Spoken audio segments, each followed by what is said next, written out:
What's good, y'all? Valuation Love episode 13. We're gonna try this again. Okay. We did try this before, but it somehow didn't go right. But it's all right. All right, we are here for episode 13. Miss Polly is getting herself situated, which is fine.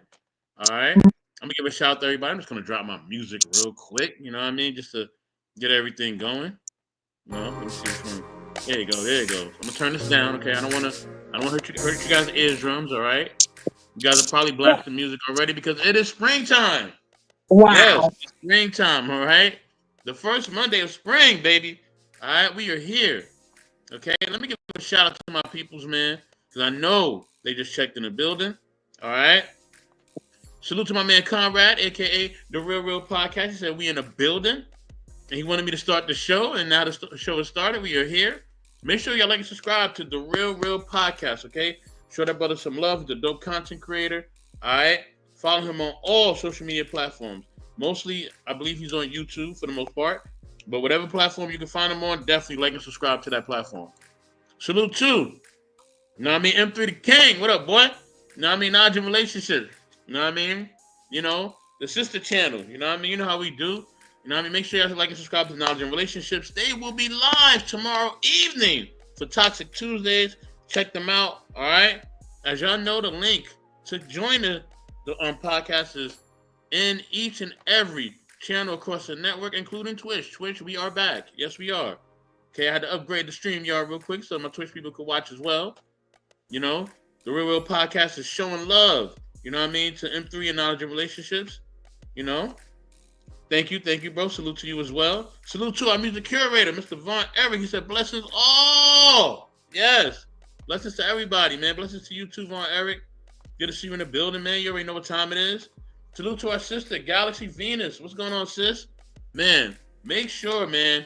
All right, hopefully Galaxy Venus comes up here. She tells you about what she's going to be doing as far as her showcase coming up. She has a great showcase coming up in the month of May, I believe. If I'm wrong, sis, please come up and correct me. All right, but please make sure y'all is spotlighting different poets, okay? And if she does come up here, she can definitely elaborate. You know what I mean on what she's doing. Salute to the brother Dark Lake. Dark Lake, good to see you in the building. You know what I mean? Also, you know, the Real Podcast showing love to Dark Lake and Galaxy Venus. You know, May is correct. Thank you, family. Thank you. And if you get a chance, come on up and you can just, share with the people what you're gonna be doing in May and sharing what your showcase is about. Also, I want to give a shout out, you know what I mean, to everyone, man, who has been showing love, you know what I mean, to the Browns, and everything they're going through as far as what they're going through in South Africa. They are having a water crisis. You know what I mean? She said, I got you. Thank you, family. Thank you. You know what I mean? So they have a water crisis in South Africa at the moment. Our sister KMA and her family are being affected by it. So if you want to donate, please, you know what I mean? Definitely send me a DM, or email, however you can reach out to me. And, definitely, it only takes as little as $2 to be effective in donating and helping this cause, okay? You know what I mean? Scorched Earth says, what up to Smitty and to me. I don't know if Smitty in the building. Oh, yeah, Smitty is in the building. Hey, Smitty, what's good, baby? He said, give me 5 minutes. All right, Smitty, we got you. You know what I mean? So salute to Scorched Earth and my man Smitty's Corner. Make sure you like and subscribe to Smitty's Corner. All right? On YouTube and everywhere else. Okay? You know what I mean? Make sure you show that brother love, all right? He's showing the Real Podcast showing love to Scorched Earth. All right, a lot of people showing love. I appreciate y'all, man. I appreciate y'all for real, for real. All right, I'm still waiting for Miss Polly to get herself I situated. am here. She's been in rare form for the last week. I've been having to deal with Miss Polly for about a week and a half in rare form. But I love Miss Polly. She's a great person. She's a great sister. And, we always have great conversations no matter when we talk. And I appreciate her. And I need her. And I need her support and her love, man. I got to show some more love to the family checking in the building. You know what I mean? Salute to 12th Street Talk Back Podcast. Okay, make sure, man, if y'all looking to be connected, you know what I'm saying, with God and be connected in the right way with somebody who's spiritual, somebody who's loving, somebody who understands, somebody who's been through the struggle and been through the flames and also has been refined and loved by God, please, you know what I mean, follow our sister 12th Street Talk Back Podcast on YouTube. You know what I mean? Definitely show us some love and support. She would definitely appreciate it. We definitely appreciate it. Man, salute to my family, Ramadan. Oh, man, happy belated birthday to you, sis. I'm glad that you're up in the building. Love you. You know what I mean? Appreciate you. Definitely going to be chopping it with you soon. You know what I mean? God willingly. And the Scorched Earth says, World 84, that was a wild video I sent you. You should show it to the panel to get their views. Nah, I ain't touching that one, Scorch. I ain't touching that one. Nah, I ain't touching that one. But I might, I'll say it like this. On my intellectual soapbox show, I could go back to that. I could go back to that, but I ain't touching that tonight. I ain't touching that tonight, bro. Nah. Definitely appreciate you too, sister. Definitely appreciate you. Now, I mean, man, family is in the building for real, for real. All right, y'all. So we're just gonna get right into this discussion. You know what I mean? Why make you wait? Because you all are here, and I'm glad that you're here as well. Also, I gotta show love to. I'm waiting for it to pop up. It's on my ticker. I'm trying to remember what it is, but hold on. Let me just look at my DMs because I want to get the name right because it's another thing that I'm supporting as well. All right. You know what I mean? It's another organization that we are supporting as a family. You know what I mean? That we're trying to help support out. everybody. Yeah, support everybody. Support everybody. Miss Polly's right. Support everybody. So hold on, give me 1 second, y'all. I'm trying to scroll down. My DMs are acting up. Come on, DMs. And my DMs are really acting up. Okay, I got it. Okay. So y'all, you know what I mean? Please support, you know what I mean, our sister Tracy Joseph and ERFC.Inc.org. Okay. This is to help kids in their pursuit and furthering their educational progress, their academics and all that, man. Okay, make sure y'all, show her some love. Make sure you show support. All right. So, and if you need any more information on any of these organizations, whether it's helping our sister KMA in South Africa with the water crisis, helping the youth with Tracy Joseph, please DM me. I will give you whatever information you need in order, you know what I mean, so you can donate and help those that are in need. Okay. We appreciate y'all, man. We love y'all. Thank y'all for all y'all love and support. Okay. And please continue to, show love and support to all the family who are doing things, who definitely need something. There's also something else that I have, another cause that I'm going to support very soon, but that's about in a week. Okay. So when I do support that cause, I'll definitely give you guys more information.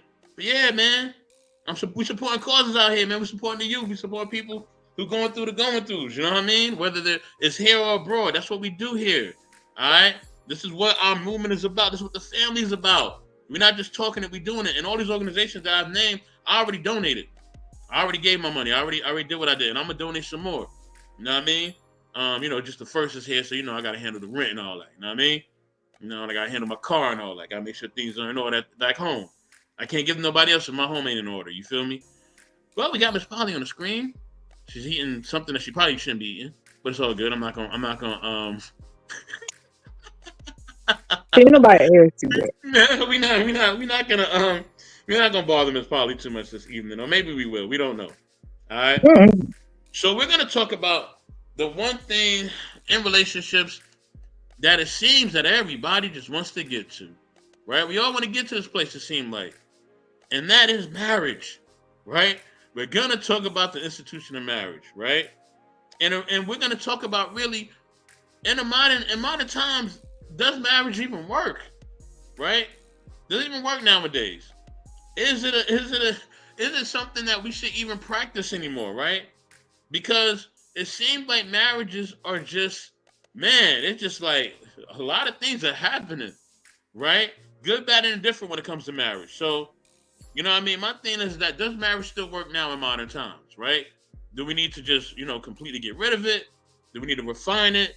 You know what I mean? I want to hear everybody's opinions on this.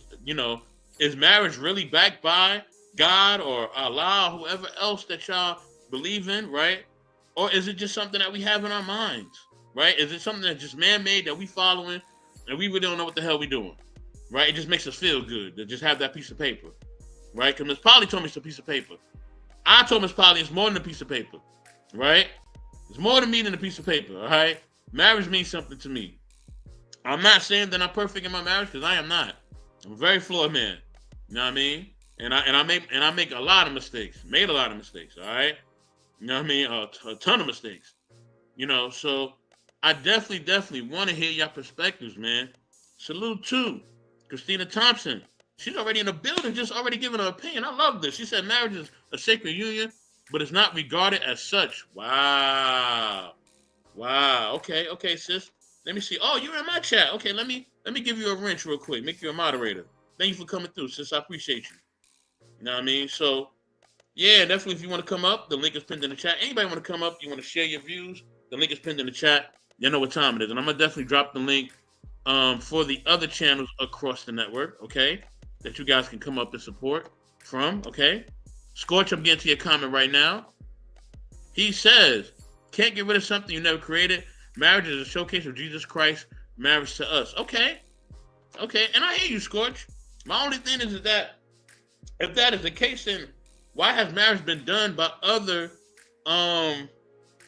religions and other people who have religious backgrounds or doctrines, right? Because it's done, not just by Christians, but by Muslims and Hindus and everybody else, right? So salute to Mrs. Hink. Hey, sis, what's going on? She's saying hello to Grace. You know what I mean? Say hello, beautiful Grace. You know what I mean? I think Grace is at work right now, but I know she's probably tuning in. You know what I mean? However she can. And then on the Real Podcast, giving a salute to 12th Street Talkback Podcast. You know what I mean? Mrs. Hink, definitely we appreciate you coming through and showing love. You know what I mean? Definitely appreciate you, sis. But yeah, I mean, to me, marriage is something ordained by God, so I agree with you on Scorched Earth. But I also understand what Miss Polly is saying when she's saying that it's only a piece of paper, right? That this whole marriage thing, there's no difference between that and having, a live-in boyfriend or girlfriend, right? There's really no difference. You know what I mean? And maybe marriage is an institution that we are comfortable with, that we like as a community, right? And that we want to have, and that it makes us feel good. It makes our teeth white, and it makes our smile bright. You know what I mean? Like, it really don't mean anything. We could just have a live-in girlfriend or boyfriend. We can have a common law marriage and it be what it is, right? Okay? Our sister Christina Thompson says marriage has been turned into an enterprise and business, same as all things sacred. Wow. Wait a minute, Paul. Wait a minute. Wait a minute.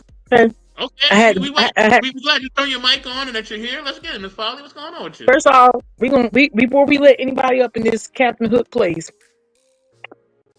okay, we gonna me and you gonna talk it out for a second, okay? When I said, are you trying to go one-on-one with the great one? Is that what you're trying to say? Don't be cute. What I want to say is, too late for that, but go ahead. Fine. If what I'm saying is, I'm not saying marriage doesn't mean anything. I think we want to be real clear with that. Okay. Y'all got here, but I'm not talking about marriage not having meaning and not having a union. I would like to stay away from it, the biblical sense of it. Okay, I would like to stay away. I would, because there are unions that aren't under Christianity. Okay. So let's leave that out. Because that's not what we're speaking of. We're speaking of contracts. They're contracts. Okay. That's why when you sign it, it's a contract, and on the contract, if you guys have been married, and a lot of people don't even read it, what it actually says is what will happen if you don't keep the contract. Okay, so if we're talking about contractual marriage, which is through going over to the courthouse, because you have to go to the courthouse to do it. Okay, that's a contract. There are unions that people recognize in their community, recognize as a group. Their family recognizes it, and they have a ceremony, and they do that. There are tribes that do this. They don't have a record in there. It's not necessary. So what we're saying is, in the U.S. and other places, these are contracts, and it started off originally. First off, this contractual marriage started off to make sure men had the connection with things that they own, right? So what I mean by that is, hey, hold on, wait, Miss Polly, wait. You didn't let me finish. You supposed to let me rock out and then we have people input. I, Okay, I'm I gonna got to let you give the rock out. I'm story. gonna chill. I'm gonna chill. I'm gonna fall in the back. I'm gonna fall back. I'm gonna let you rock I, out. Go I, ahead. yeah. Wait a minute. Let's get the story out. Just like I want us to go back to the structure of the succubus, where I gave Oh out the information wow. and Okay, so people you want kind to of. go there now? No, I'm talking about the way we did the layout, where we spoke. People got to Mm-hmm. come up, and so that we can get the initial out, right, and then we can come back in. Y'all write your little notes. I want y'all to have notepads when y'all in here, okay? So when it first started off, okay, Okay, Miss women Polly's are. telling you about classes and sessions. So go ahead, Miss Polly. Yeah, I'm just giving you information. So these are facts. These are not something you can't argue with facts, right? We just boom, you can argue with your feelings, and that's fine. But the facts is not gonna change. Okay, so when you're married, reason why they even came up with the actual contract on paper because they were getting married before the paper. Okay, Uh-huh. is because they wanted to make sure that when a family gave their daughter away, usually had Mm-hmm. dowry. She usually had dowry. And there's property and there's things that were owned. And sometimes those things would get confused on who had what and all that. So they had a contract saying, hey, you marry my daughter, we have the union, right? Mm-hmm. And the preacher's the one, the pastor's the one who says if it was actually done, right? Mm-hmm. And then you have your witness. That's why there's a witness to this. Because he wants the witness to make sure they weren't BSing. Even if you elope, you have to have a witness. Okay, you got your witness. They're witnessing it happen so that they can go back and report if somebody comes up and says, "Hey, listen, I married that woman, and Mm-hmm. her 3 cows, and that land over there 3 belongs to cows. me." Yeah, I'm talking about. I'm going back all the way. Those 3 cows belong to me. They don't Wait, Miss belong to Polly, that Miss guy Polly, that Miss she Polly, didn't Miss Polly, ran Miss off with. Polly. Okay. You cannot say that you don't want to reference biblical things and then you referencing biblical things. I mean, we can go back to. No, that's not biblical. Oh Not my biblical. God. Go ahead. Go ahead. That's Come on, not come on. biblical. That's Come on. during king. That's during just regular kings and queens. If you want me to go further back, I was trying to go. We can go further back. It's the same thing. It's always been what it is. The contractual. I'm not talking about the union that you're saying. Yeah, Mm-hmm. you guys come together. You have unified so that you guys have children. You have a union. Still, you are seen as property as a woman. So you're not seen as a person. Point blank, you're Okay. not a person. You're not all unified. We're unit. No, he wants to make sure that when he gives children to you, that his children can get the stuff that belong to Okay. him. It ain't even about Okay. you. You just an asset. You basically you're. I mean, it sounds rude. That's why I'm saying it blunt because it is Mm-hmm. blunt. The contractual marriage. Stop. Don't say the Bible or that. Any culture. You can go any culture you want. It don't matter. They didn't have to have a contract, right? Wait. They didn't have to have a contract. See, You just the knew. people are even questioning you. They're asking you what type of Go marriage look you at like talking about. listen. I know you want to question me. I understand. You never met me before. One of my favorite. I took all the history classes. I love them all. That's one of my favorite topics. I also Uh-huh. deal with degrees in international studies. I'm not talking out my ass. If you like to look it up, you can. When it comes to these Yes, ma'am. things, now my view on it or my thought process of why it looks that way, that's on me. That's my opinion. But the fact that what marriage was used for is not my opinion. That is facts. That is facts.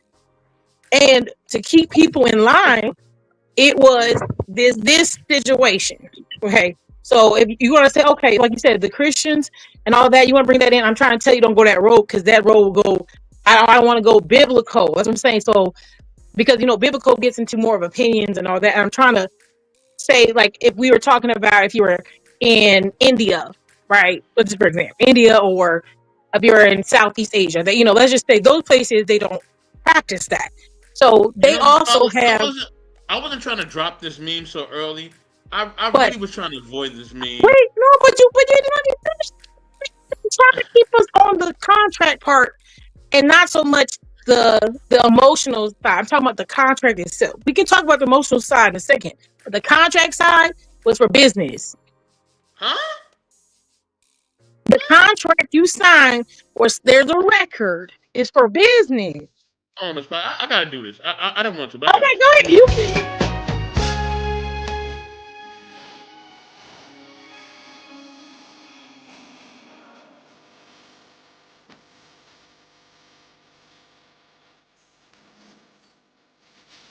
Let me get my blood pressure medicine. No, I'm playing with you, Jay.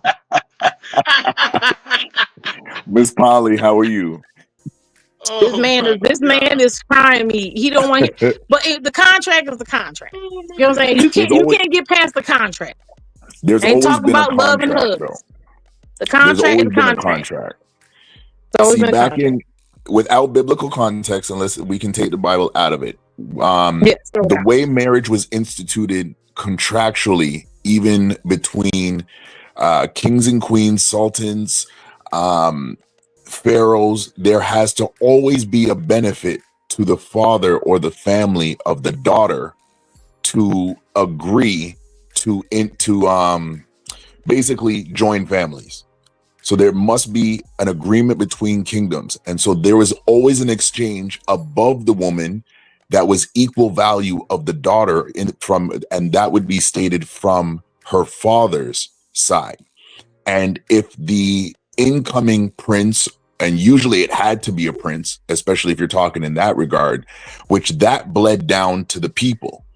Now, the average person, obviously, they didn't have all the oxen and gold and rubies and land that they would have been able to exchange, but they, from what they saw their overseers and dictators and kings and queens do, they by then would develop their own traditions, and usually it still was formatted under there must be a price that the man's family has to pay in order for this to be signed off. That means even at the lowest form, the man's family must be a working family, and that man must be a working man. If he does not have a family, then he must come to the table with something. So let's say that's your upper class to your middle class. Now, the lowest class, they would get married without tradition because they are surviving just for the sake of survival. They married for what you call love. But anywhere from the middle class up, outside of biblical context, kings, queens, sultans, how they constructed their society, everybody from the palace down to the middle class had a price. Everybody had a contract. And those contracts came with utmost higher consequences than, to a degree, what we're facing in modern society. Those contracts, if you breach them, somebody's got to die. Somebody has to be alleviated from this world. I forgot we were on YouTube. Sorry. So yeah, there was always a higher price to pay, especially on the man's side if that was broken. It depends. If you were It cheating, did not depend. It was a cost. It did depend because if you can get a divorce. If the man No, you did can not get a divorce. uphold, You if the can get man a did not, divorce. if the man did not, that, sir, was quite an entrance. If the man did not uphold his end of the bargain, and the father of the bride found out, that man could be put to death. Or if his father decided to step in against the king, so the father of the woman, then you're now almost having two nations going to war. Because that's what I'm saying. Like, it depends on the class. I'm talking about regular people. It's still, even if you said it goes all the way down. Regular people would just get up and leave, and now regular people would get up and leave, and then you would have somebody trying to put out somebody else's kids because they're not going to take another man's kids because it's now my woman. She was left out. The kids don't mean anything to me. So even to that, there was a law of understanding where, okay, I'm getting married to another man because your dad was a loser, or he died, or whatever happened, or he cheated and ran off with some other woman. There is still an expectation where that woman would understand that your kids from the previous man, they either got to super fall in line or they got to leave. So there's always it doesn't matter if it's written or not. It doesn't matter if there was oxen to trade or land for it. There's always a contract. There's always an understanding that you're coming into this with, you're either going to lose something or you're going to gain something. Okay, well, before you keep going here, I just thought, right? You got look at you. If you got to read the comments too, you have seen it. I want us to. Okay, I want this very, very important to me, please, because I'll get upset and I want to do something to myself. What I want you guys to do, when you're talking about anything that you do, please preference what time and area you're speaking of. Not saying that you didn't do that, Conrad. I'm just talking in general. So anybody make comments, you're talking about say the error because it does matter. It really, so like if you're talking about the current now, talking about in the 60s, let's just preference that, please, because it does matter because the rules and processes are different. So I went back just to preface this, just to be in line with what you suggest, what you asked. I went back as far as 500 BC in my reference, and I dragged that all the way through to 84 AD. If I'm quoting that correct, I'd probably have to pull up a reference because it's been a while since I got into my Encyclopedia Britannica. No, you're right. But yeah, 80 between 84 and then coming down to our modern generation, where we obviously modernized it to where, as you know, as you were mentioning earlier, that, you know, because the woman can't necessarily buy herself for herself, then there has to be that upholding of the marriage contract within the Americas of the world.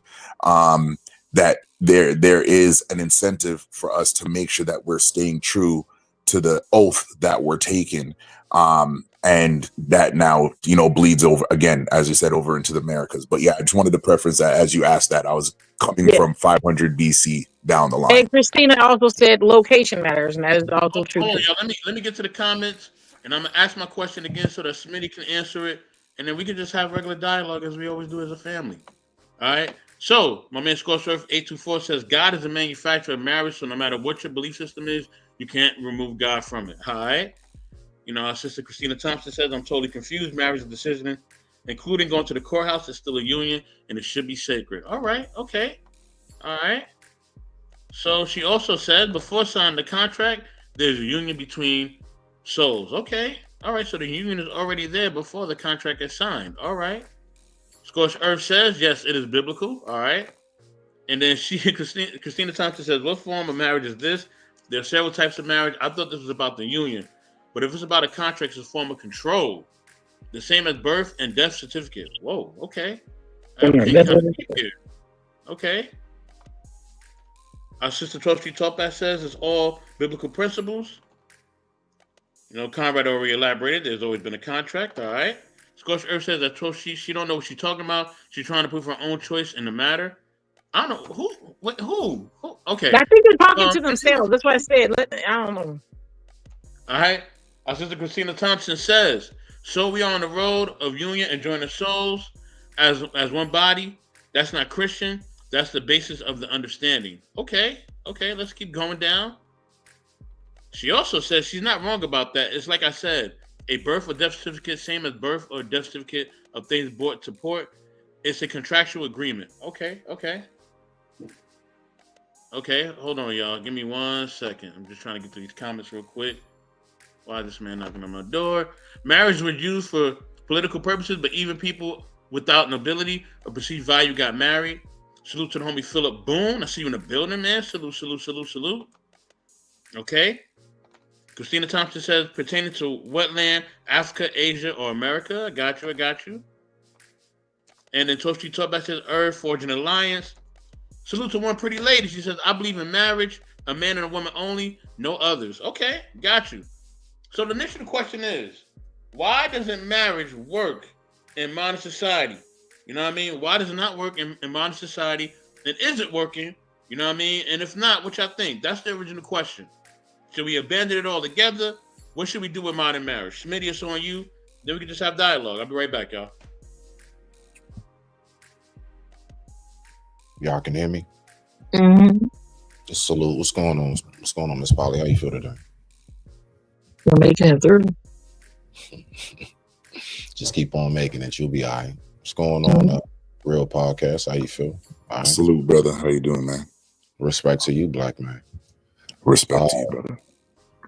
So I would say to kick it off and start the institution, I guess, if you would call it, of marriage. I don't even like those words. You know, the way I look at marriage is, well, one, first of all, did two ever become one before any legal contracts? And from what I know, yeah, that's the case. So that's one. The reason why it's not working, in my personal view, is simply because we have gotten to the point where what it really takes in order for just a healthy relationship to build, a lot of people don't really go through those steps. You know, the fact is that it's just little things that turn out to be big things. A lot of people, they don't want to have the tough discussions. The fact is that a lot of people want to feel good 24/7 in their circumstance. That's going to be the toughest thing to do. Always wanting to feel good about something is a large reason why marriages and relationships, period, do not work. The fact is that people don't have stick it out in them no more. Now, do I mean stick it out through like some BS and somebody's just abusing you or something? No. But I'm just talking about that entire process of when two become one and how that works. A lot of people just don't get how in depth that is. And I believe it's a lot of steps that are skipped, basically. Like we try to bring that formula together and like leave out key ingredients, but you wonder why your cake is not rising. You don't have any yeast. It's little things like that. Your measurements have to be right when you're trying to formulate the component of what we call love. It must be in alignment. And if those two aren't in spiritual alignment, I promise you that shit ain't gonna work. But that's just my start off answer. I'm gonna go ahead and pass the floor. I digress. My mic is muted. Shout out to everybody in the building. Thank you for coming through. Shout out, bro. Shout out. So Christina, that's my people's. I invited her, just so you know. Oh, perfect. Man, thank you for coming through, family. We appreciate you. You know what I mean? All Yeah, that's families my welcome. folks. So yeah. Treat her good. That's my people's. Oh, most definitely. You already know. Salute to Mr. Bryant. Greetings, peace, joy, and grace and abundance. Thank you, Mr. Bryant, for coming through. Mr. Bryant, we're talking about something that you are definitely an expert of. We're talking about marriage, right? All right, we got Ruthless Truth in the building, right? We're talking about marriage, Mr. Bryant. And we're really asking, does marriage even still work now in modern times? Should we get rid of it? Should we refine it? What should we do with it? You know what I mean? So Miss Polly, I'm gonna let you go from here. Then Ruthless Truth, you can build on that question or anything that you heard up on here in this panel, and then we can go from there. Go ahead, Miss Polly. I will say, and you said, like, does it work for now? I don't think, just like what everyone's saying, someone's getting divorced or whatever. It's a contract. I mean, there's nothing else to it. Like you said, everyone has said it several times over. You can get married and have quote unquote union, regardless of whatever your faith you choose. It doesn't matter. The contract is there so that when there is just one wants to break up or whatever, that there's a consequence for you leaving this person after you said you were going to be with them. That is basically what it is. It's just a reinforcement or a way to make sure that your person stays in line. I mean, that's what most contracts are for. Is to make sure you don't go outside the contract. It's to keep you in line.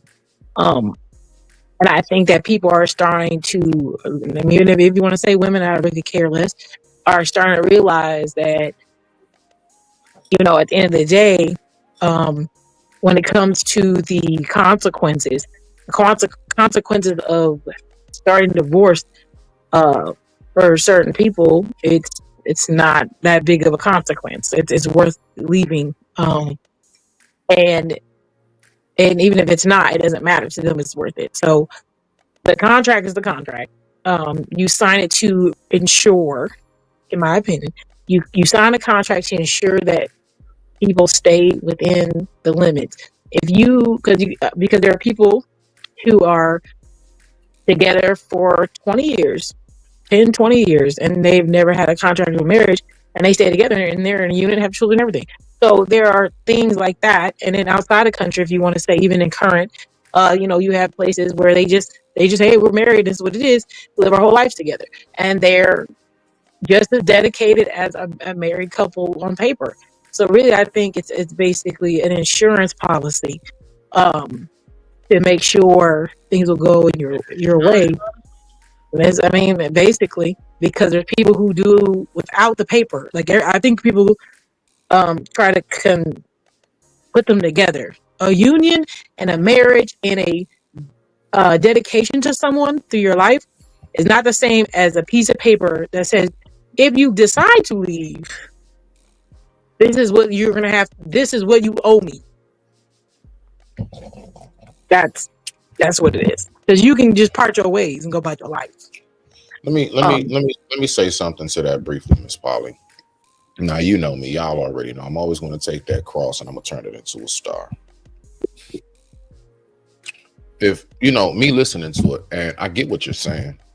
You know, I've spoken about it before. My cousin Barry, it's my first cousin on my father's side. He's been with Vita, I think maybe about 30 something years plus. My cousin Barry, he's my older cousin, so I'm like, well, I'm 42. He's about 57. Him and Barry been him and Vita been together since I was like 15. You understand? Mm. So my point is, God dang it, I just spilled my drink. So my point is that nothing has ever stopped them from being together. They're still together to this very moment, and they don't have any contract between them. There's nothing that tells them how they're supposed to be with one another. So my point is that to land it, if you really believe that you need a contract to keep a marriage together, you already failed. If you need a piece of paper to tell you what you're supposed to do, instead of you just knowing what's supposed to be spiritually intact, it already failed. And that's my personal opinion. Rock out. Ruthless Exactly. Truth. So why get it? No purpose. I just want to hear what the brother Ruthless Truth got to say. Then we can just go back to you, and then we can just rock out from there. Ruthless Truth. Anything you want to share, bro? Then we're gonna continue the dialogue. Good evening to the panel. You know what I mean? Long time no see for a few of you guys up here. Salute. Salute. Good evening. Marriage is today isn't what marriage was yesterday. So should we get rid of it? No, I don't think you need to get rid of it. It's for those who want to take the risk. It's those who feel like, because different people marry for different reasons, right? Some people marry for, Gosh, bro. you know, some people marry for please their family. Some people marry for financial security. Some people marry for like to make it, I guess, go to the next level with love or whatever, or dedication, show of dedication. Some people marry for position, power, right, like in politics. So there are a lot of different. Marriage is used as a tool within itself. So but I think it only should be there as advisory. Enter at your own risk. Is it a contract? Yes. You need a contract for the government to referee. You know, your breakup. Fine. But is it necessary? The question is marriage necessary? No. Marriage is not necessary for the human race to go forward. Babies will continue to be born, and co-parenting is becoming a new norm, right? As far as the baby mamas and the fathers, they're learning to deal with each other from a distance.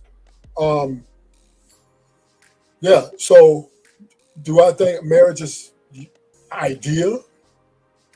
I mean, it depends on your position. If you're a woman, it's more ideal because it is I think Ms. Polly was talking about the consequence for one's leaving. So it does make the man more liable if he leaves her, right? So it gives her more assurance. But the problem with marriage is it doesn't give women consequences or equal consequences or any at all, right? They get the kids. They're going to be awarded the money in 96, 97% of the cases. And they're going to get awarded the custody. The custody's off top. They get the custody. They get 100% of custody. Then the man goes to court to negotiate, whether it be 50-50, 60-40, whatever, right? So, yeah, for the women, it bears very little consequence, just maybe not having a man in the house. That's about it. And for the men, be costly and stressful because now you have to deal with her dictating when you can come see the child. So, in essence, I do believe in this conversation, I will have to point to the men that we do have to evolve and understand that marriage is not necessary. It's not absolute. The baby mama thing is never going to stop ever. And we have to learn to accept that, right? Women, they change. Men, we change, right? So just because you marry somebody in 95 don't mean the same they're going to be the same in 2025, right?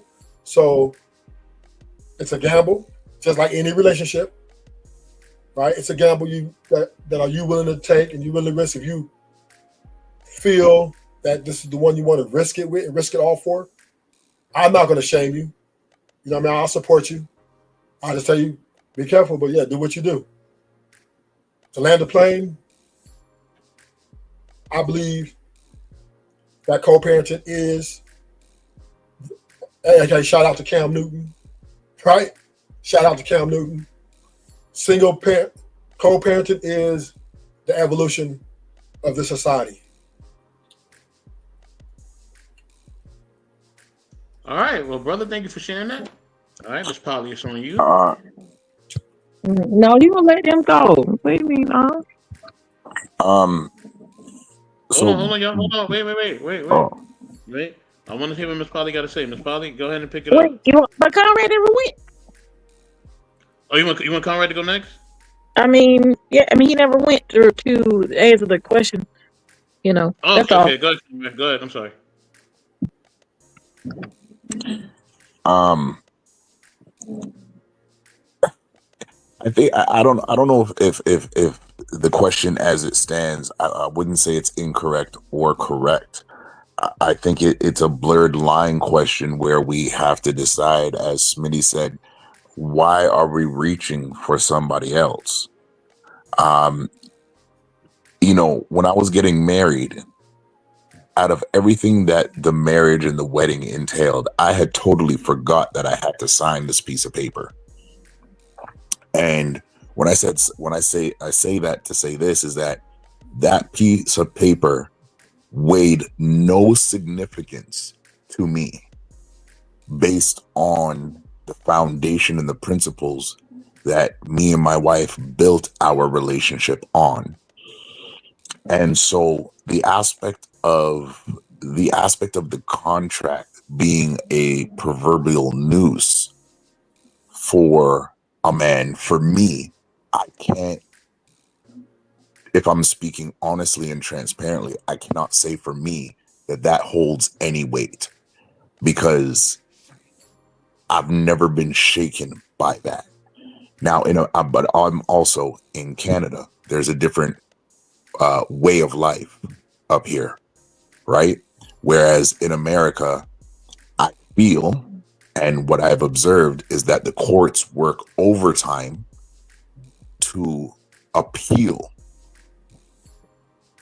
to what can be presented as plight of a woman, even in this modern day society.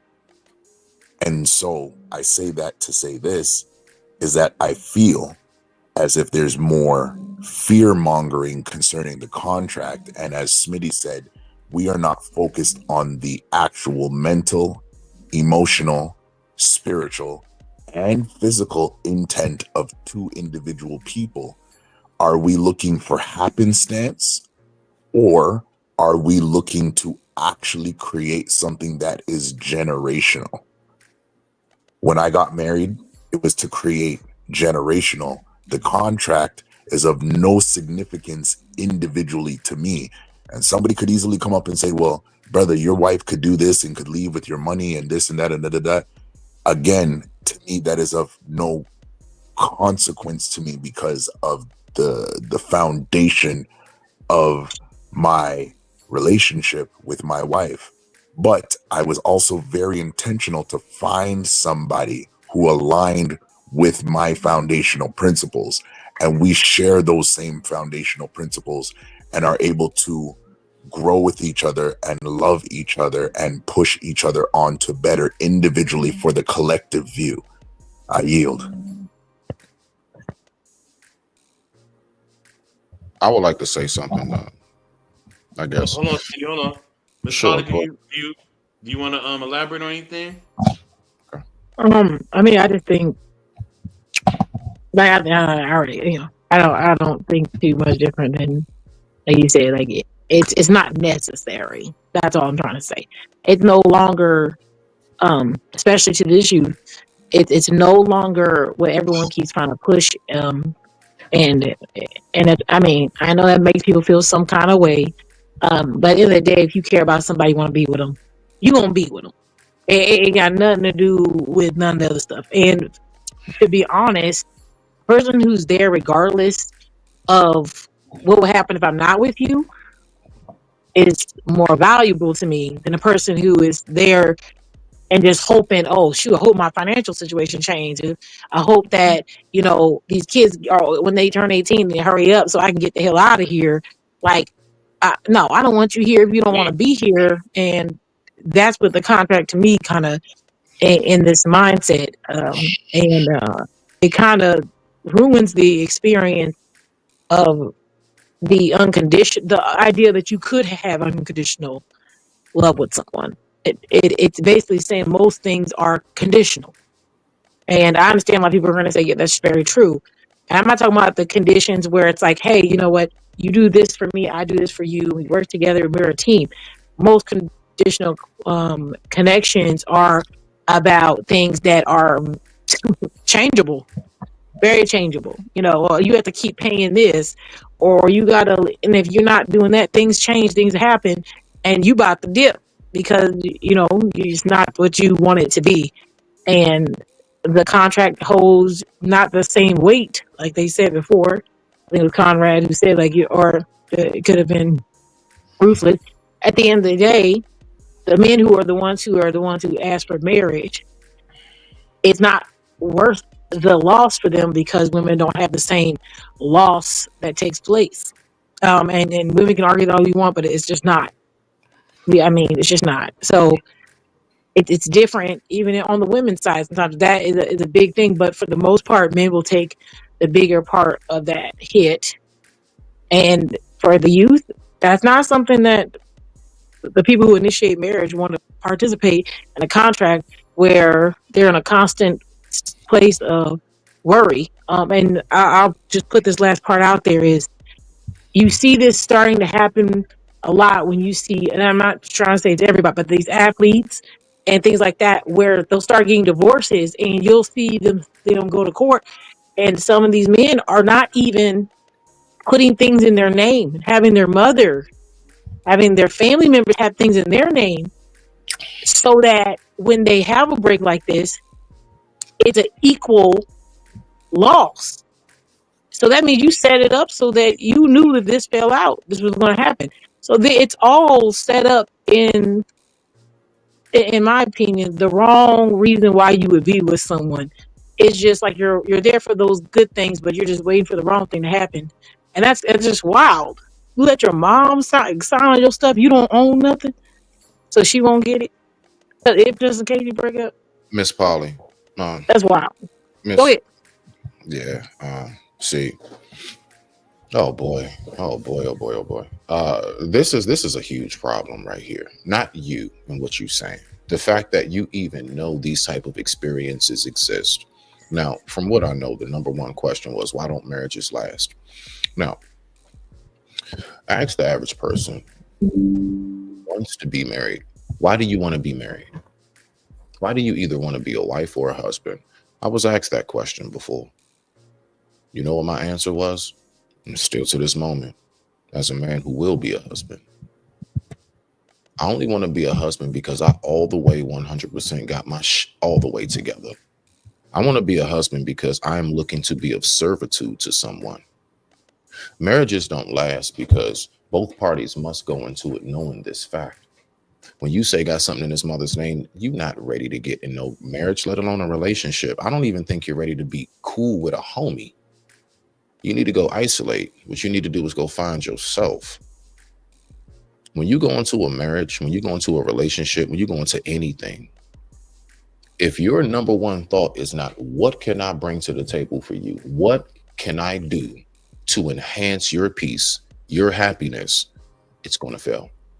If I come into the circumstance and I say, my love, I took this time, I've been through my bumps and bruises in life. I went through my coping and healing process, and I'm now ready. I'm financially stable. My home is put together. Everything is set. And all I want is for you to be by my side and just enjoy the rest of this ride throughout our days. That's it. And that woman is supposed to come into the circumstance the exact same way. My love, me as well. I've been through my bumps and bruises. I'm now here. I am at a point where all I want to do is I just want to pour into you. So guess what? Picture it like that rotating fountain, you know, the little teacups. You got one cup that fills up and it pours into the next, and you got the little lake at the bottom and it just rotates. No cup is ever really empty because each cup continuously pours into itself. The lake at the bottom is everything that you all build together. You continuously have an abundance to pour into each other because you both came into the situation already fully set. Get your in order before you talk. I know we want to be married. I know we just can't wait to get online and tell people, look at me and my new bae. Slow down. Slow down. Take a moment and really think about what it is that you're trying to go for. But most importantly, why? And with that being said, I digress. My mic is muted. So I'm streaming this on my channel as well. So this is also on Let's get it, baby. Let's get it. The more the merrier. We here. You already know. Yeah. I opened up Altair. Definitely, bro. Thank you, man. I appreciate you. Salute to Emily Altair. I see you're in my chat. I definitely gonna give you a wrench, family. You know what I mean? Thank you for showing me love. I'm gonna show you love right back. Listen, man. I ain't want to do this, man. I was trying to be chill this whole stream. I really wasn't gonna say much, right? I was gonna let y'all talk for the most part. I'm gonna let y'all do your thing. But man, y'all forced me to be the villain tonight, man. You forced me to do it. I didn't want to do this. Look, man, I'm just gonna be honest. Half people that get into marriage don't know what the hell they're doing. They don't. All right. It all sounds good. Y'all making it sound all fluffy and nice and cool. Even in the comments, you're making it sound all nice and cool. But half of it, y'all don't know what y'all doing. Most of y'all don't know what y'all doing. You're hoping that these things will work out. You're hoping this person don't change. You're hoping they don't lose their career or their job. You're hoping they still stay in shape. You're hoping that the sister still keep her shape. You're hoping that the brother can still do what he do in the bedroom. You're hoping that these kids act right. You're hoping, you know what I mean, that all these things turn out right. But let me tell you something. Just from experience and from what I've seen, it will not. Okay? Then something will go wrong. Somebody gonna pass away. You may lose a parent. You may lose a child. You may lose both. Okay? That's the reality. I'm giving you straight reality. Y'all like to sugarcoat this marriage thing. It just irritates me. It irritates the hell out of me. Because it's not this fantasy candy thing that y'all always, you act like you're walking through Disney World or Disneyland, you hold their hands and Mickey Mouse is singing and all that. Yeah, that's some of it, but for the most part, you're gonna life, okay? And you're gonna go through some harsh realities. Hold on 1 second, y'all. Give me 1 second. So I'll fill in while he's doing whatever. You just let me know when you back, bro. Look, the fact is this again. That's why I went back to the tough talks. You know what people are scared of? Another reason why relationships don't last is because people are very, very scared to just come into it and be who they are. You know, a lot of us go through a lot of ridicule, a lot of judgment. A lot of us got skeletons in our closet. I've never met somebody who don't got some shit with them at some point if you around our age. All right. So let's just go with like the 35 and up club. Those of us around this entire age range and generation, you cannot go into the circumstance thinking you're going to hold back. Prepare to have your feelings hurt. Prepare to be hurt. Prepare to not be accepted. You know, a lot of times I hear people, they be like, yeah, man, I've been with this person all this time. Come to find out they do this, they do that. And I'm saying to myself, what were you looking at? What questions did you ask? Did you tap in? Were you just looking at this person with these, or did you also look with this? We always usually have circumstances nowadays where you'll have people that just simply, they want to hide. You know how we say people come to the relationship with what? The mask, the representative. Man, I've come across circumstances where it's like people got 4-5 different internet pages, several different names. I don't have all of that. When you meet me, you meet me. When you're around me, you experience me. Nothing else. From the time I would say Ruthless, Miss Polly, so besides the fact that I might have calmed down some, right? Because I know y'all remember I used to be a little more rough with it. But real talk though, since the time that you met me, have I changed? Y'all know me for some years now. My point is, Yeah, you changed. shut up, Ruthless. I can't let you just get this off, man. You're not You gonna- already know. Look. I was waiting for you, bro. I was waiting on. I got to be some pushback. God damn, Smitty. You know what I'm saying? I mean, hey, I don't mean to be doing that, but like real talk though, that's why I like to take that cross and turn it into a star, make that thing shine. I just want to just interject here, though. Nah, go ahead. I ain't got nothing else to say. I I was just filling in for soap, bro. I was just trying to fill in for I'm not in total disagreement with you saying, right? But I do honestly believe that people do go in with that, particularly for the men who's investing all this money and time and resources. You saying they do go in with a mask Whether on? they're positive or a in hopes that this is the one, right? Even though everything don't line up all the way all the time, right? Right. And they take the gamble, right? It's a gamble. It's like, you know what? I'm going to gamble on that. This love can carry us to a better place. So yeah, most people have that inspiration or aspiration before they get married? Or most of the men, yeah, like you put in that big ass ring on her finger and you getting on one knee. That is a sign of humiliation and gambling, right? You're humiliating yourself in public, potentially, right? She says, fuck you, no, right? You're thinking that Ruthless. No. Wait. it's happening. So No. I'm just saying, Ruthless, not tonight, Ruthless. No, We're I'm not saying- going to do the extremes, Ruthless. Not No, tonight. sir. it's not extreme. It's just I'm just talking about a chance. You said, what if No, that man? but it is an extreme. It is, It bro. is. It is You very doing much an extreme. bro. because- Like, why are we doing that, bro? You said you would. I don't want to take a chance of trying to get. No, you're misunderstanding me. I'm not. When I'm saying it, we're putting it all on the line, for the most part, with our resources, our pride, our feelings, everything on the line, in hopes. Right? It's all about hope. Hey, Ruthless. Let me. The person, Ruthless, please, bro. let me- Why would I marry? Why would I commit to somebody, God damn. anybody thank that I'm not going to put it on the line for?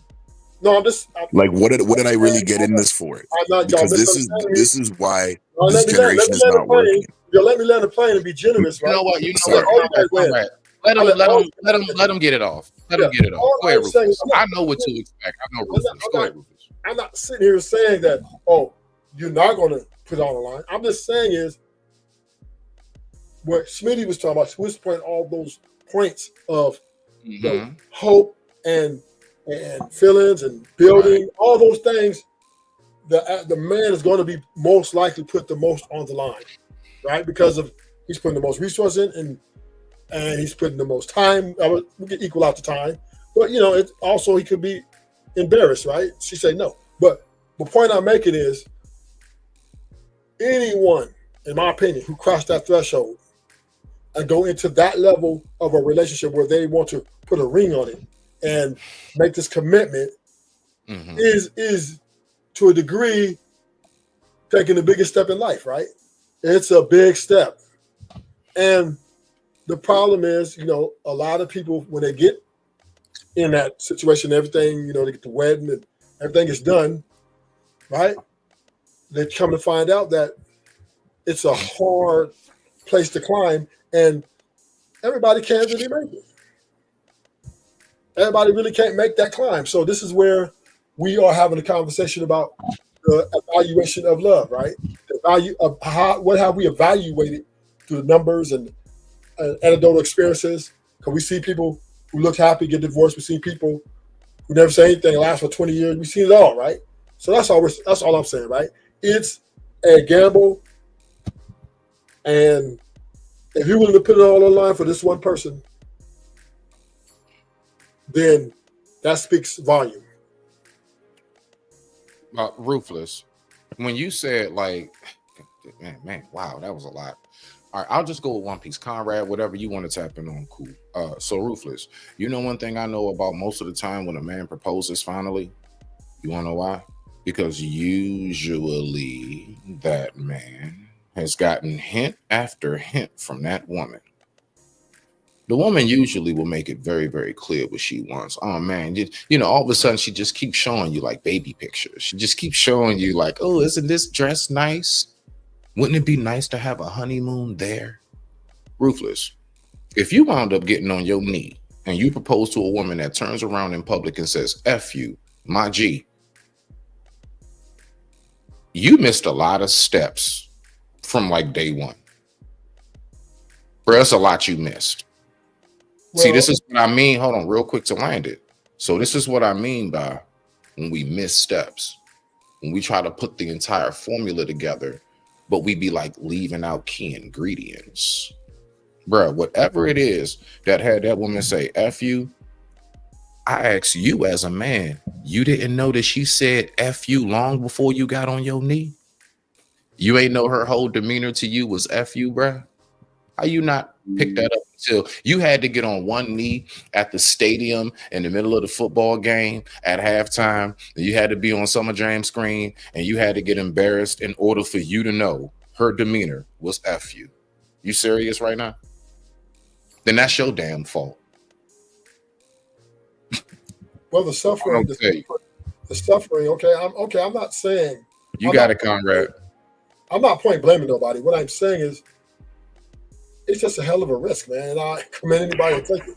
I'm not getting but nobody. Ruthless and to the whole panel, is it not within a man's nature at some point in his life to mitigate risk, even the risk of his own self? Yeah, of course. Okay. All right. So let me give you transparency and honesty. When I met my wife, when she was just single and I was single, we talked for about 6 months. I took her to one of my favorite little spots to chill out. And I sat her down. I said, look, I'm starting to develop some feelings for you. But this is where my mind is. I'm not doing the breakup to make up. We're not an R&B record. I'm not Usher. Right? This is where I would like to go. And this is where I'm going to go. And based on the amount of time I've already invested in you and that you've invested in me, I don't need to make another choice. So based on that, where are you at? She said, I'm with you. And I said, okay, let's explore what that means. That means we got X amount of time to get this and that together, build this and that together. At this specific date and time, you will be engaged. Within this specific time and time, the wedding will have been finished. We move on. I said, you have a choice. And it's not a fear-mongering tactic. It's just exactly where I am. You can say no, but you got to say no now. You don't get to say no when I give you a ring. You don't get to say no at the altar. You get to say no right now. Now, why did I use such strong terminology and verbiage? Because oftentimes, and Smitty mentioned this earlier, and I firmly agree, we lack the intestinal and mental fortitude to maintain what we reached for. In other words, we weren't really reaching for what we thought we were reaching for. And that's what you're speaking about, Ruthless, that hope. But Smitty, and I agree with Smitty, Smitty's talking about an I know. And a person that knows is different than a person that hopes, which is why people that are getting into these quote unquote modern relationships that are searching for an experience, they're not searching for they're not trying to be served, and they're not trying to serve. Servant leadership is a different type of leadership. It is, I give my back for you, but I do not give my back for you or to you blindly. So, Conrad, I have a question. Go ahead. So, just to get clarification. Wait, I gotta step in. Back. Right? Let me step in, right? Because the wilderness. Yeah, I got to step in, man. Salute to 18 3307. Right, peace, prosperity to everyone. Definitely. And once I step in, Miss Polly, I want you to take it from here. But or whoever else. But this is my thing, right? Yes, you know what I mean. Yes, it is a risk, right? And we understand it's a risk, or whatever. But everything we do is based on faith. We having faith that this person is not going to leave. We're having faith that the vetting process is going to work. We're having faith that these things are going to work out. We have faith that these things are going to work out, right? It's our faith that makes us say, hey, I vetted. I believe this person is the real deal. But we don't really know what's really going to happen. We have faith that these things will work out, right? You have faith that when you walk out the door, that you're going to make it back home. This is based on faith. You don't know what's going to happen throughout your day. You really don't know. But you're having faith that these things will happen. You know what I mean? So, yes, no matter how much you vet, no matter how much you try to find out what this person is and what they're doing, it's really based on your faith that it will turn out the way you want it to turn out. It's not really based on anything else. You know what I mean? And yes, you may love this person. You may think that this is going to be that and that. I've had faith that a lot of things are going to happen. Even here in social media, I've had faith that this was going to work out in social media, or that wasn't going to work out or whatever, and it turned out to be whatever it was. Sometimes I was right, sometimes I was wrong. It was what it was. I did my part though, right? So I think that's the end all and be all when it comes to vetting. If you do your part, right, no matter what the results are, you can live with the results. If you don't do your part, then yeah, the results may not sway in your order, right? Or they might. Who knows? Right? You know what I mean? Some people get fool's gold, right? They ain't really vet that much. They ain't really know too much about them. They went with their gut feeling of them really loving or caring about this person, and they've been together for 50 years or whatever else, right? So we all going based on faith, and we know a lot of times if you go, and I hate to go to the back in the day marriage, but I have to use that as an example. We know a lot of times it wasn't all this vetting and all that back in the day. If you lived in a small town and she came from a small town and so did you, and y'all went to the same school, hey, boom, y'all decided to marry each other. Your families knew each other. Y'all got along well. Hey, she look cute. You think he look handsome? You know what I mean? He get a job. Cool. Let's get together. We get along. We grew up together. Let's get together. Let's have some babies. Let's build a family. Hell, that's how one of my grandparents got together. Just like that. Came from a small town, right in the South. He got a job. She was down there. She thought he was all right. She thought he was all right, and they got married. They stayed together for 50 years. All right. So we all are going based on faith and what we believe through our information that we have that it's going to work, or that we should take a chance.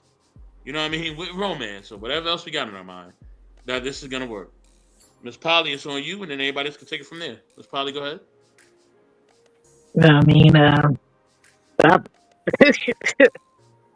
I mean, I let y'all go ahead because to be honest, I mean, I hear what y'all saying. It teach their own. I mean, I still stand on business. Like I said, to me, at the end of the day, there's only those two factors. There's nothing else, and no one's ever brought me anything that could prove me different. So, at this point, it just is what it is. I just want That's how I to feel about it. add on to Beth's point of, I agree with him, the gamble part, right? It is, right? What somebody is in 1 year, they might not be in your chin. So, hey, but it's worth it, man. I mean, hey, I know one thing. When I was trying out for basketball and playing basketball, I knew it was a slight chance I go to the NBA, but I enjoyed every part of the journey. Even though I didn't make it, even though I was, you know what I mean, I fell short of my dream, I enjoyed it, though. I put the work in. I was there ready to go. If things broke my way, and it quite didn't, and I just moved on in life. So it's the same thing in everything, right? Even marriage. You know, hey, I enjoy the woman while you can. And Lord, I mean, hey, if it lasts for the next 50 years, hey, congratulate. But it lasts for only 10 years, you got to take that memory with you and put it in the bank. Because every journey, just because a journey doesn't mean it's going to last forever. Every journey ain't built the same, right? People like to project their story, but every story ain't the same, right? All stories have different endings. So I really appreciate, the guys who get divorced, when women leave them. You know why I appreciate it? Not that I'm rooting for them to get divorced, but it gives a balance of life to understand that I can take this L and still come back and still be me and still be happy and still live my life and enjoy. I regret that the marriage was lost, but hey, I enjoyed it while I could. So this is, I think, the mindset men have to go in dealing with these modern women, man. You have to draw them while it lasts. Doesn't it behoove men to understand themselves to make sure that they're making a choice that won't take away from the strength, the energy, and the focus that they're putting out, though? Like, Well, this is how my grandfather raised. This is let me land this plane and then I'll toss it back. no, I was just asking, was that a question or a statement? Well, no, it's a question. Oh, okay. Ruthless. Isn't it Oh, up to a man Yeah, to that's mitigate the risk all. that could either contaminate or impact his focus, his time, and his energy? Yes, and the man will always do that, especially when he's spending his money. Okay, so if it's up to a man to mitigate a risk that will impact his time, his focus, and his energy, would that not include any woman that he interacts with, regardless of what the agreement or the contract or the focus or the commitment is? Yeah. Ruthless. So then, Sorry, sir. go ahead, Smitty. Go ahead, Smitty. No, I'm just curious, Ruthless. Do you believe that men are investors? Just like you know, that's They're like investors. second nature to just want to invest, to Well, want to put our all into a project, if you want to say. we are, by nature and by growth of parenting, we are providers. It's what we do. That which is- wasn't the question. So Ruthless. I'm answering. Ruthless.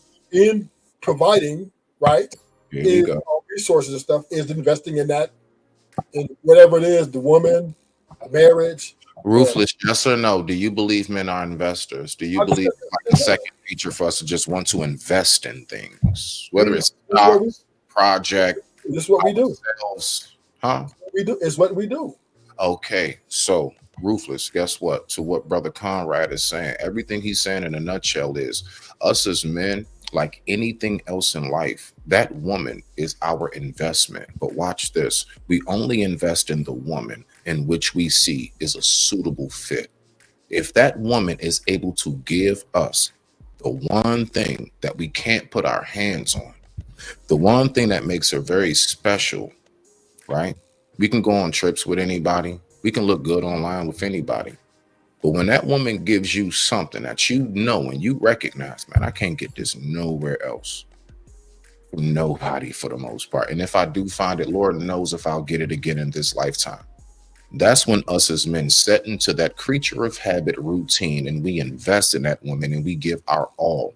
And at that point, the only thing we are concerned about is pouring into. We don't concern about the loss, like Brother Conrad said. Why? Because when a man is totally self-sufficient, even if we lose, the only thing we really lost was nothing. But if Okay. you lose his kids, Wait. Let me finish. it's worth it. It's a bad We loss. gained Ruthless. We gained the experience. You got to understand something. When you a man of means, a man of purpose, a man of direction and trajectory, no situation that other people will look at as a loss is a loss to you. We only gain wisdom. We only grow. We only become stronger and more robust. That's what I'm saying. So why are you talking about being scared to get on one knee? Why are you speaking about all of these extreme fears? So let me clarify, right? I did not say scared. It's called being scared, and it's called being more wiser, or being more, inherent, aware, right, of what you're getting into, having a understanding, right? Because this is the age of information, right? With social media, Google, we have information right before our eyes, and we're looking at the landscape, and we're becoming more aware, and with awareness becomes more wiser before we put ourselves in vulnerable positions to potentially have a lot of chaos, right? So, right, vetting is something that is a tool, but it's not a guarantee. Let me Right. ask you a question, Ruthless, because we got a timer. In your personal opinion, what would you say are the, I don't know, top 3 or 5, however you want to describe it? How should a man properly vet? Why don't you tell us right now? And I'm not being facetious or nothing. I'm actually curious as to what your thought process is, considering what you've said thus far tonight. So when you vet, what is it that you go for, that you vet? Like, how do you do it? Well, I mean, you're just going for the highest probability, right? What is the probability of us making it for the foreseeable future? It's not a guarantee, but it is a probability, right? Ruthless, I asked a specific question. So So we look when we're vetting. The best way to vet is look at the probability. Can you guys get along? Can you guys communicate? Right. But once again, the way a person is in year 1, they may not be the same in year 8. People change, and this is where we're having the division amongst men and women right now. Right, the high breakup rate, the high divorce rate, because people come with their best foot forward, and they are invested. Then all of a sudden, within the journey, you know what? I'm not happy anymore, and bye. So, and this is at all levels, not only the poor people but the rich people. It's no Ruthless, you're not answering the question. You got 1:30, sir, and counting. We're down to 1:28. Ruthless, answer the question. When a man vets, you yourself, if I listen, I'm your nephew. Let's role play. All right, damn, I gotta hurry. 1:17. I'm your nephew. I come to you, hey uncle, man, I got this chick I like. What would you say I'm supposed to do to vet and make sure that she's wife material? What do you tell me as your nephew? Go, Ruthless. I say, be careful. I mean, make sure that you I understand. do that when crossing the street. But be careful. I'm just saying self-awareness. I'm teaching You them do awareness. that getting out of the bed. You don't want to fall. You ask me what I would tell them. I'm telling you what you want me to do, right? I would tell them I will support your decision that this is the woman you want to whatever with, but just be aware and understand to know that there's a potential of danger in the horizon. That's it. Uncle, I love you.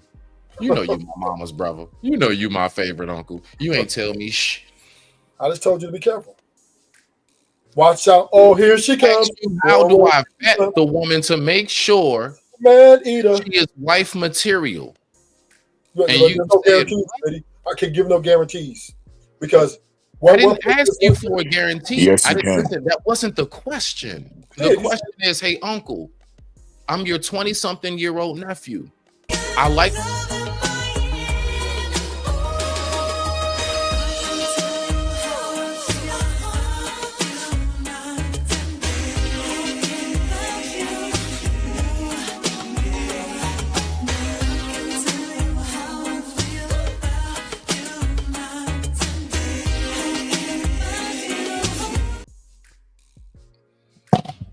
I'm done. I don't. One I thing, don't, my brother Ruthless for coming through in the building, I don't man. have nothing to say. You know what I'm saying? He always represents Ruthless. Thank you for coming through, man. Thank you for coming through.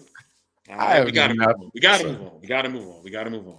No. You good. I think I got about, just so you know, I probably got about, I don't know, 5-10 more minutes. I'm about to fire my own live up, just so you know. So I'm just, I'm kind of kicking away with you right now. Got you. You good, bro. You good. Go ahead. Salute to Lady Novea. Know what I mean? No, he didn't run. You know what I mean? We have to move forward in the conversation. You know what I mean? We gotta move forward. He hightailed. No. Don't save him. The nigga ran. Okay. But I appreciate him coming through. I really do. Ruthless, I appreciate you coming through, man. I really do. You know what I mean? But yeah. So I want to take this, forward. I want to move the conversation forward. Mr. Bryan said, is she a woman who puts God first? Is she a woman who has no problem being led by a man who has purpose? What kind of character she's displaying, et cetera, et cetera? Those are good questions. Those are definitely good questions. Miss Polly. All right, I want to move this conversation forward. You know what I mean? I want to move forward from, where we've been at. You know what I mean? Is there anything that you want to add, or anything we taking this? Since we're gonna move forward, like you're saying, I think we kind of heard about that. I think now what we want to talk about is more, or I like to talk about, is kind of more of, do you think that moving forward. I don't think it ever go away because you're going to have people who, you know, believe what they believe when it comes to unions, how they are. But I would wonder if there was going to be some reconstruction to the guidelines of divorce, if you do get a divorce, or the guidelines of being married. I wonder if there will be more benefits to actually being married. Because a lot of people don't see the benefits, other than like we said, and most of the benefits aren't for both sides. So I wonder if they will have some things like that in place. So I do wonder if you guys think that there will be. I think at some point there will be. But I don't know what you guys think. No, I like Lola's comment.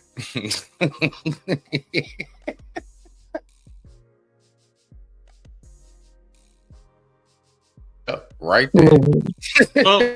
Well, no, we're not. He's no longer here. I want to move the conversation forward. I appreciate everything that Ruthless Truth did bring to this panel. We appreciate it. I do. I really do. Salute to Sparta HQ Network. But I have to move on. We have a conversation that we must have tonight, and it is about marriage. You know what I mean? And our sister Christina Thompson said, if it was as hard to get married as it is to divorce, there'll be better decisions made. Oh man. You know what? You might have a definitely a big statement there. Maybe I only bring the best to get married. Maybe we should increase the criteria, right? Maybe we should have more criteria in order to get married, right? Right. I think that would help. I would think that would help people take it more seriously. But at the end of the day, like I said, what is it really? Like I said, I keep kind of like, what's the real purpose other than the guarantee? That's basically what they're hoping for. Oh, a guarantee that there will be consequences for you leaving me. Man, and at the end of the day, it shouldn't be. I actually, to some belief, I know we have children, things like that, and blah blah blah. But at the end of the day, like, it shouldn't be a consequence to separate from someone if you no longer see the value in that relationship. It doesn't make sense to stay in a relationship that's no longer serving a positive purpose. I'm not talking about people who want to hold on and all that. There are some people who just made the wrong choice. And yeah, you can try harder, but at the end of the day, it's, you can't guarantee forever. And you can say I will do that, and if that's you, that's based on you as a person deciding not to quit. But saying you're not going to quit, it should not be dictated by an outsource out of this outside who tells you to pay a certain amount because you said this is crazy and toxic, or this is crazy and it's not what I thought it was, or whatever. Like, why is someone punishing you for making a decision? And at that point, it's like, I'll never do that, So I'm not against it. I'm just saying I think it needs to be constructed, or something needs to be evaluated with it as a whole, and that's all. But isn't staying for the babies? Isn't that good enough? Hey, I'm sorry. Hey, real quick, I don't mean to be rude. Thank you, everybody. I am getting ready to. I gotta go, so it's my time. All right. Definitely, man. Thanks for coming up, Smitty. We appreciate you. Man, you already know. Okay. Bye. Much respect to the family, Miss Polly. As yes, always, sir. Bye. You already know. Yeah, isn't staying for the kids good enough, Miss Polly? Isn't that good enough to do? Right? Oh, absolutely not. That's the worst reason ever. Why not? Stop putting them kids through that. They don't want to see y'all. Ain't nobody want to see y'all arguing and fighting on the sideline, trying to pretend you like each other. Y'all walk by each other, you rolling your eyes and shit. Ain't nobody doing it. Get the hell out of here. Take your ass on out of here. But Somebody want to see that. Why? Here's my question, because this is something I don't understand, and I don't know, again, if this is based on where I live here in Canada, if I have a different outlook on it in general. So if I do, I apologize for a bias that I've grown up around. I don't understand the concept in this modern day, right, that I could really possibly not like you tomorrow. Like, I haven't even really searched you enough to know if I even like your face in the morning time. I'm just going to commit blindly to you. Like, where do we get off blaming the court system for what the court system is supposed to do, when the court system is simply looking at us and saying, hey, we wouldn't have a job if you would do what you're supposed to do. You're supposed to know if you're going to like that person tomorrow morning when they ain't got no makeup, when their wig is off, when their drawers is on the floor, when the toilet seat is up, when you got to know that. Whoa. That's a lot of variables right there. Hold on. Brother, if we look at the things and then add cheating, and then add lack of communication, then add lack of attention, then add lack of foundation, then add in lack of accountability, then add in lack of responsibility. It's your responsibility, man or woman, or I should say man and woman, to know these things. And let's say by peradventure, some fluke on earth, y'all got to the altar or whatever you do to get married, and then you discover that. It may hurt, but sit down and have the conversation face to face and be like, yo, dude, ma'am, I don't want to have to, you know what I mean, act out of character, and you're pushing me to a place that I really don't want to be. What is good? Is this something that's always, this is just going to be you, and we going to have to, go to the dirt like this? Or is this going to change? Yes or no? Not all this, well, some days I get up and it's raining and I feel like this, or some days I go to bed on the right side and I feel like that. And even if that is the case, do you really have the intestinal fortitude to even change for the person that you said before you got to the altar? And this is why I solemnly agree that men shouldn't live with anybody that they're just boyfriend and girlfriend with, because this is where the fantasy starts happening. Because we ignore red flags, and then we get to court and it's the court's fault. The court's gonna make its money regardless. It's your job to make sure that you don't give them a job to make money off of you. And that's personally how I look at it. It like, forget hope, forget fantasy, forget how I met my beautiful wife and how I love my kids. I might be one of one. And Miss Polly's right to say that. She said that earlier, that people can't take where they've been, bad or good, and use that to paint the picture for everybody.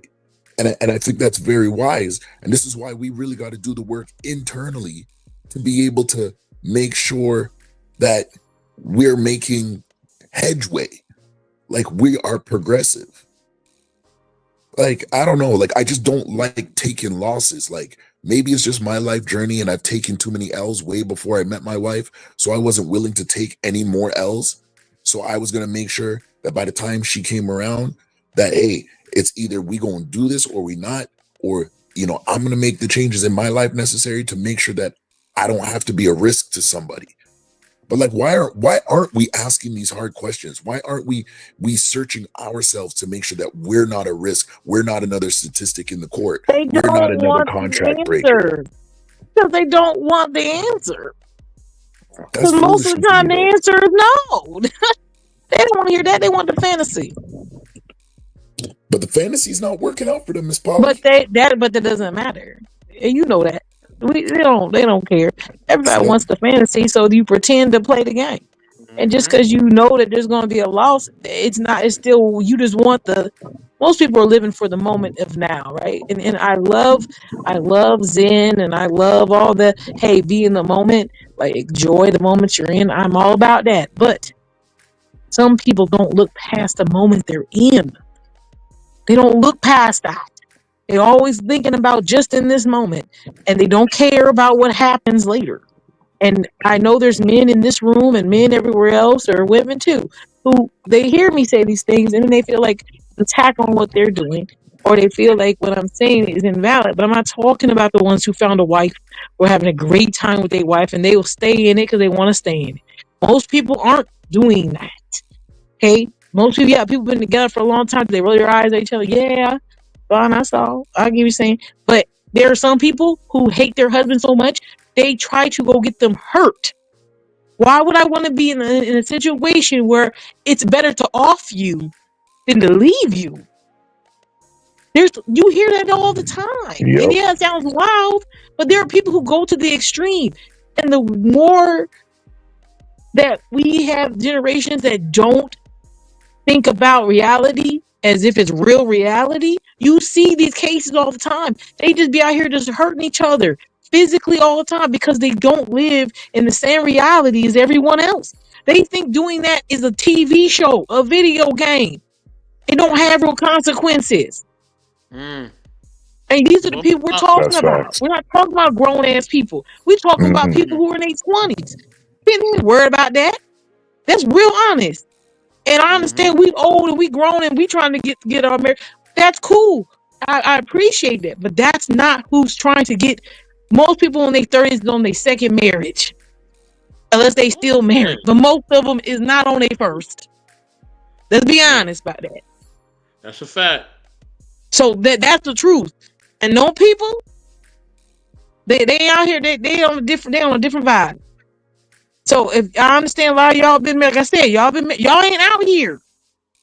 Y'all ain't out here. You just got to remember that. Not saying you're not valid because I like your information. I think it's important to tell people there is hope. Give them hope that it could be better. But in their reality, is that it's not most people. And they on some other stuff. And this is why I tell young men to mitigate risk.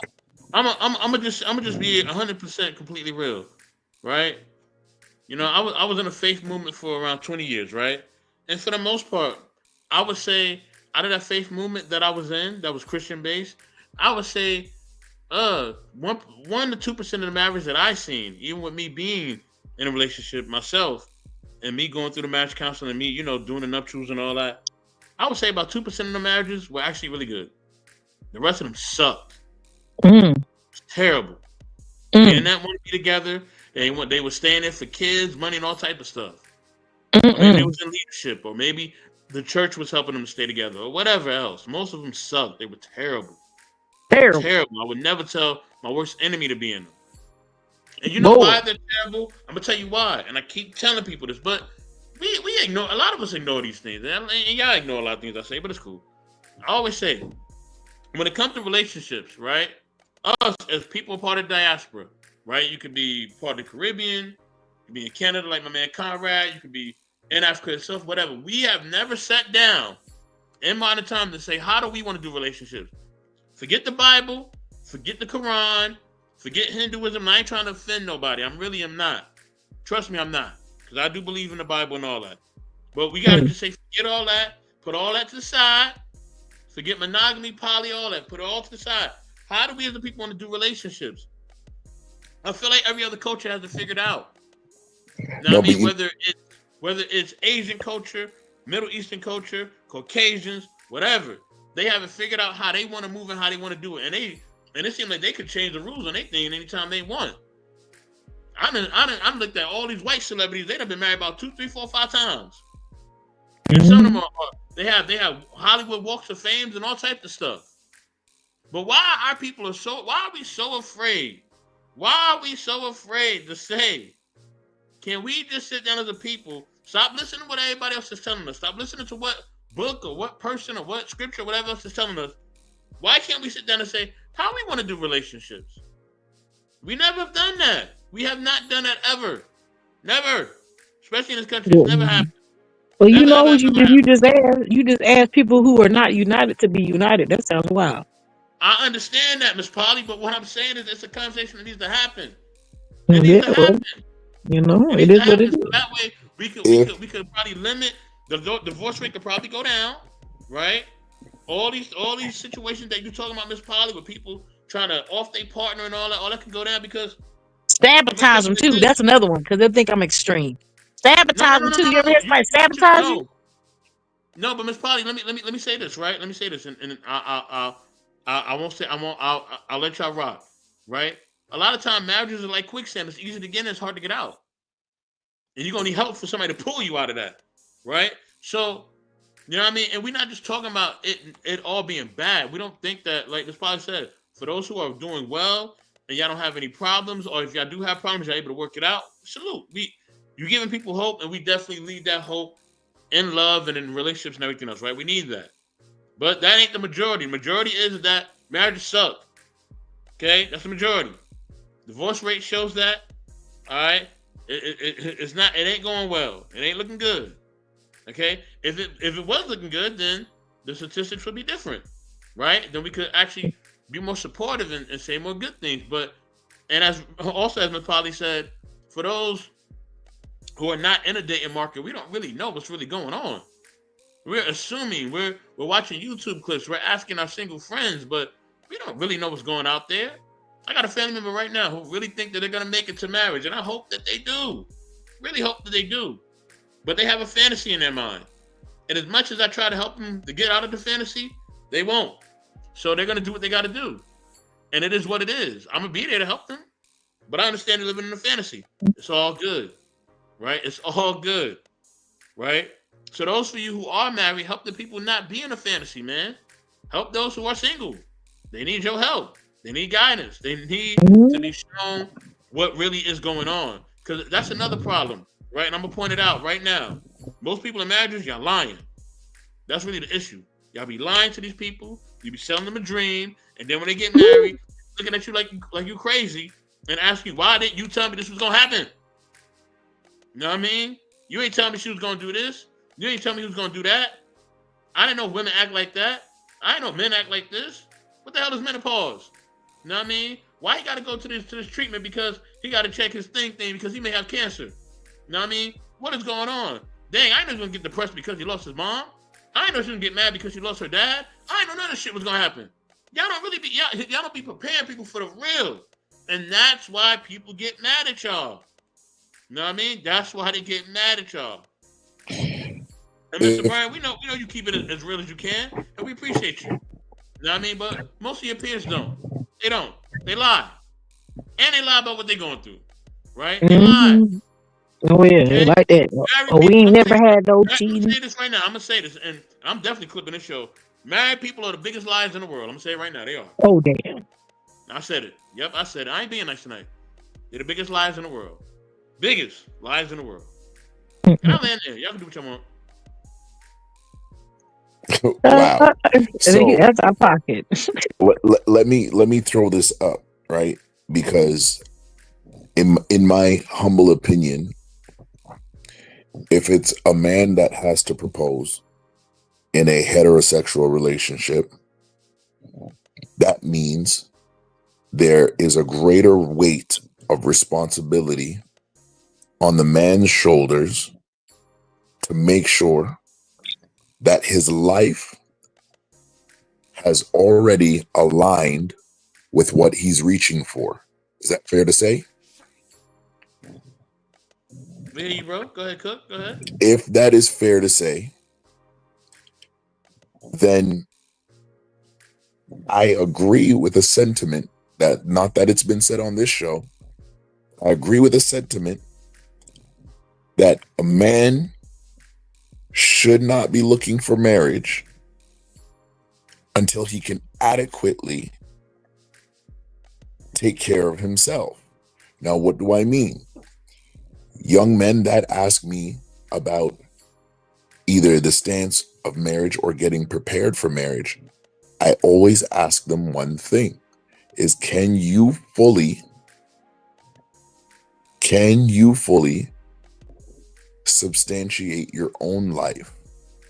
The things you want to do, the way you want to look, the way you want to dress, where you want to live, etc. If those things are not in order, then taking on a wife, having kids, having a family is going to be tumultuous in different seasons at different times. And you, as Ms. Polly said earlier, you cannot dictate which season and which times is going to be less hard than the other or it's going to be easily acceptable in your mind. Again, I sincerely believe that you've got to mitigate risk as a man. And that also comes to an understanding that you may not be built mentally or spiritually or emotionally for marriage. And that is the truth. Same thing for some of our women counterparts. Some of y'all may not be built for marriage. And that is the truth. You may be built to have friends. You may have been built for some of the relationships and boyfriends you already been through. But talking about marriage, expecting a fantasy, you are setting yourself up for failure. If you're not going to have the hard conversation to say, I will not accept this when it's 2 days old, then you're putting yourself in a position to fail. In other words, you're playing checkers when you should have been playing chess. And sometimes the right chess move is to actually admit that I want something that I'm not ready for, and I may not be suitable for it. That is the truth. I'm sorry I done wasted your time because I wasn't ready for something that I wanted. And I had no understanding because on one hand, I didn't seek the knowledge, but on the other hand, there was nobody to give the knowledge. And what I was hearing wasn't working out well. So if I sincerely believe, again, men everywhere, young, middle-aged, 40 years old, 50 years old, if you are not in a position where you are able to substantiate life as in a marriage and a relationship to that degree, you have to be very mindful and admit to yourself that you might not be suitable for it. And that's the first conversation we've got to understand about ourselves. Am I suitable for what I want? I want to be a CEO. I want to run a Fortune 500 company. Okay, do I have the qualities, the discipline, and the response, the character necessary to do that? Like, are we out? Like, it's a hard question, and you may feel, oh man, I'm not worth it. No. It's not to say somebody's not worth it. A man is not worth it. A woman is not worth it. No, but you're reaching for something you're ultimately going to destroy. That's the conversation I believe we refuse to have. I appreciate Miss Polly. Miss Polly could come to me with an endeavor and say, you know what, Conrad, I think you'd fit good in here. But what Miss Polly is counting on me to say is, you know what? Thank you for considering me, but I'm not right for this right now. You might have to go ahead and leave me and maybe we tap in at a later date, or I'm only good at this part right here, so I can't really come up to higher, but thank you for considering me. Are we humble enough to admit that we're not the one? Everybody's trying to be somebody's one. Well, I know you said that, but like you saying, we are not willing to admit that, and I gotta play this meme because I just said no, so I gotta play the no meme. Oh boy.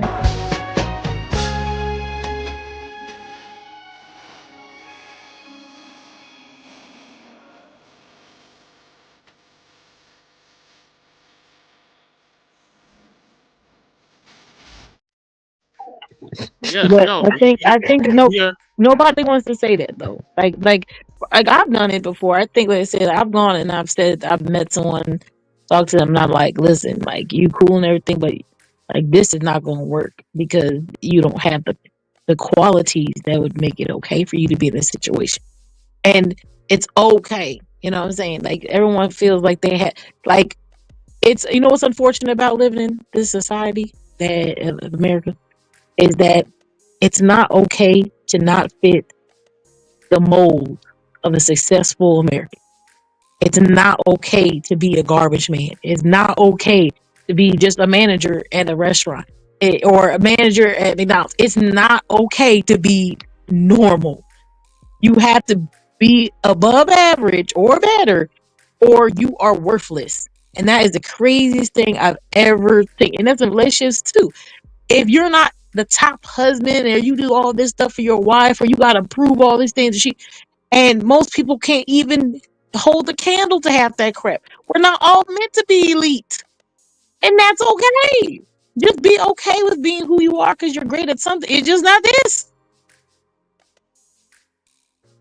Nope, it's That'd be probably that facts. ain't good enough. That ain't good enough. Nope. They got to be a baller. He got to be 6 foot tall. He got to drive not just a Benz but a Maybach. And Oh wow, he that's a got to love lot. his mama, and he got to go to church too. He got to do all that. Right. He got to You know know? how to have a good time in the bed, but not being with too many Yep. people. Then you got to. It's too Yeah. much. Too Yeah. much. Exactly. And Same About she thing. can't listen. She only can have one child, right? And if it's a masculine child, he got to know how to play the piano. If it's a oh feminine child, he Lord, got to play the guitar. And on that's top of that, crazy. she got to have her own money, but she don't need to have her own money because you have to pay for literally everything, even things that not even your expenses or things that you shouldn't be responsible for. You should have to pay for. But this is what, and she has to also, cook, clean, and then she can never get sick, and she always got to smile no matter what you do. Who are these And no matter how bad your superheroes? jokes are, no matter how bad your jokes are, she still got to laugh at them. Who Um, are these I superheroes? I got just more. I want to know got who's more. I part got of the more. Marvel cast. What the You hell know is what I I mean? this? got more. I got more. I got more. Right? I got more. And this is why, you know what I mean? And I want to elaborate on the point that I made. The reason I say that married people lie the most is just because married people are not going to tell you the ins and outs of what's going on in their marriage. They're just not going to tell you. They're going to tell you different things they may want you to hear, but they're not going to tell you what really is really going on.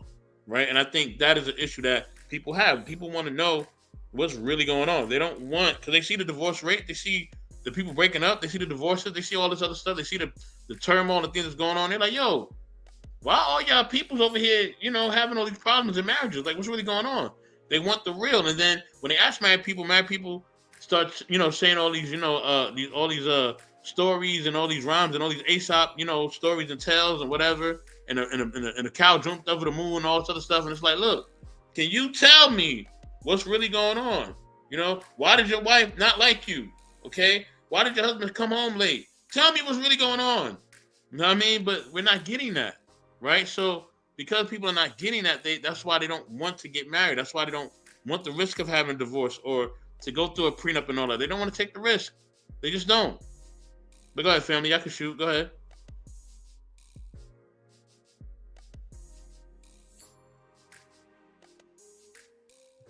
No, man, hey, y'all guys was hitting on that. Like, you know what the thing is because, and I at one point I had to face this within myself, where it's just like, are you willing to be honest to the point where you can admit that you don't know what you're talking about, or you don't know you are here? So I think this is what scares people too, is really and truly is because they got into a situation, whether it's a job, marriage, whatever, and now they have, like, it's kind of transparent or apparent to everybody else that, this person is not qualified for the position, but they're here. They're not doing the greatest job, but we also can't fire them. And now it's up to this person to admit, like, I overreached and I overstepped, and I'm not that person. And that's hard to come back from. It's hard to come back from the fact that I thought I could have been, I thought I knew what it took and knew what it meant to be a faithful guy, but I'm not that guy. Or I haven't always been that guy. I thought I knew what it meant to be a dutiful wife, but I'm not that woman, or at least I wasn't always that woman. And when I say I wasn't always that woman, I mean, I just started doing that for the last 3 months straight because it finally clicked one day. Like, let me give you guys some transparency as we're talking about it. For a big part of me, I didn't know the true essence of selfless love. I thought as long as I went to work, came home, made sure that, there's money there for the bills, do this, do that, do a little bit here, do a little bit of here, that I was good. And then my first daughter died. And the worst part about her dying is not even the fact that she died. Well, I mean, it's bad. But sorry. But you know what really hurt is, and it's funny how, and that's why I always tell people, like, you got to respect life, because if you don't respect life, life will happen in a way where you get that same oomph back. The morning when my daughter passed, nobody was with me in the hospital.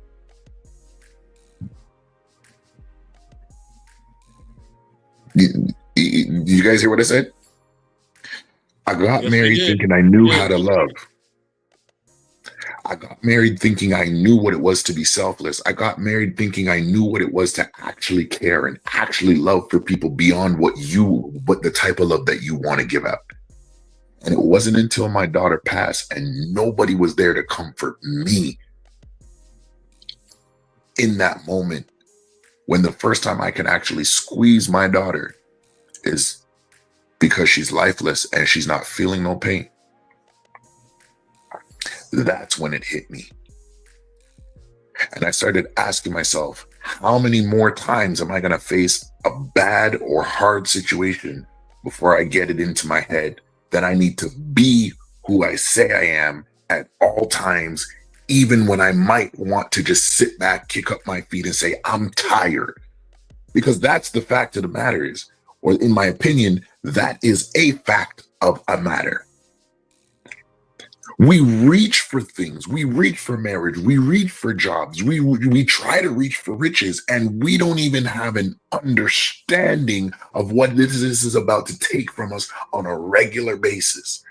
And like y'all was just saying, we want it all. We want the Benjamins, but we want to be the bishop, but we want to be the first lady, but we want to be this, we want to be all of it. And we have no idea on which part of us we're going to have to sacrifice the most, if not all of us. And that is the truth of the matter. Any relationship, let's not use the word marriage, any relationship that we reach for needs all of us. Again, I'll repeat that. Any relationship that we reach for, it needs all of us. If I'm going to be a brother to Mr. Best and I'm going to say, I am my brother's keeper, I cannot say that within a context. And then when he reaches out, I say, hey, brother, you're reaching out in a context that I didn't exactly sign up for. I didn't tell him that. If I tell Miss Polly that I'm going to be a good brother, and while she's around me, she can expect to be protected, but then a situation happens and I'm like, yo, that's not the context of my protection. And I never told her that. Did I overreach or did I overextend, or was I just playing the game? And this is where most people, both men and women, are, because we're thinking that somebody is going to be relatable and true to what they said. And when you check it at the end of the day, there's always one situation that hits and all words and different things. Do not get tired of being judged with that inadequate. I don't need Brother Dark Lake, blessings to you, brother. I shouldn't need Dark Lake to come and hold me accountable if I'm holding myself accountable. He's just an extension of accountability when I meet him. He should be able to expect from me that I'm going to live in transparency and honesty, especially for what I commit to him, Bess, or anybody in the chat, or Miss Polly.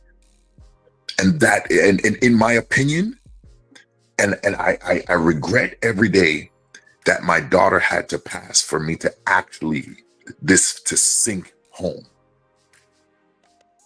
That you can either live outside of what you're saying, and what you're saying will come back and hit you in the face and check you, and you're not gonna like it. And to me, that's what a lot of this divorce is. It's what they reached for coming back around. And it doesn't matter how it hits. Because some of these women, we don't talk about it often, but some of these women that go and want to push for divorce, you see them on their TikToks crying out. I thought I was going to be in a better position. I thought I was going to get all this money. I thought I was going to do this. I thought I was going to do that. And now I'm living out the backside of my car. He thought that as soon as his wife left him, he's going to be back out in the streets, hitting and quitting. And where is he? In a homeless shelter. Go to work at the day, working 12 hours, going to homeless shelter at the night. And in some cases, maybe not all, but in too many cases, it's our word coming back to hit on us because we didn't have the extent to match our intent. I mute my mic. Can you repeat that one more time, Conrad, if you don't mind? The last sentence you just said. We didn't have the extent to match the intent. You mind elaborating on that real quick? Yeah, I think that's kind of deep, but I don't fully understand. Hold on, everybody. Hold on. Yeah. Before we even continue, Yeah. all right, I just want to say my condolences to you and your family. Yeah. I mean, much love to you. I lost my nephew 2 weeks after my birthday. That anniversary is coming up. So losing a child in the family is a hard thing to deal with, man. For real. And you never get over it. So salute to you, man, and thank you for telling your testimony, bro. We definitely need to hear that. Y'all can continue your dialogue, and we'll go forward. Yeah, I would like to say that too. Condolences, man. I'm just basically, I wasn't gonna come on the show tonight, but I was just listening to you speak this whole time. At first, you said something about marriages I wanted to question you about, but then when I started listening to you speak more, I'm like, this guy is like speaking a word tonight. You feel me? So I was like, let me just come up here and like listen to what he's saying, because on all levels, I just think that you're speaking some deep stuff right now.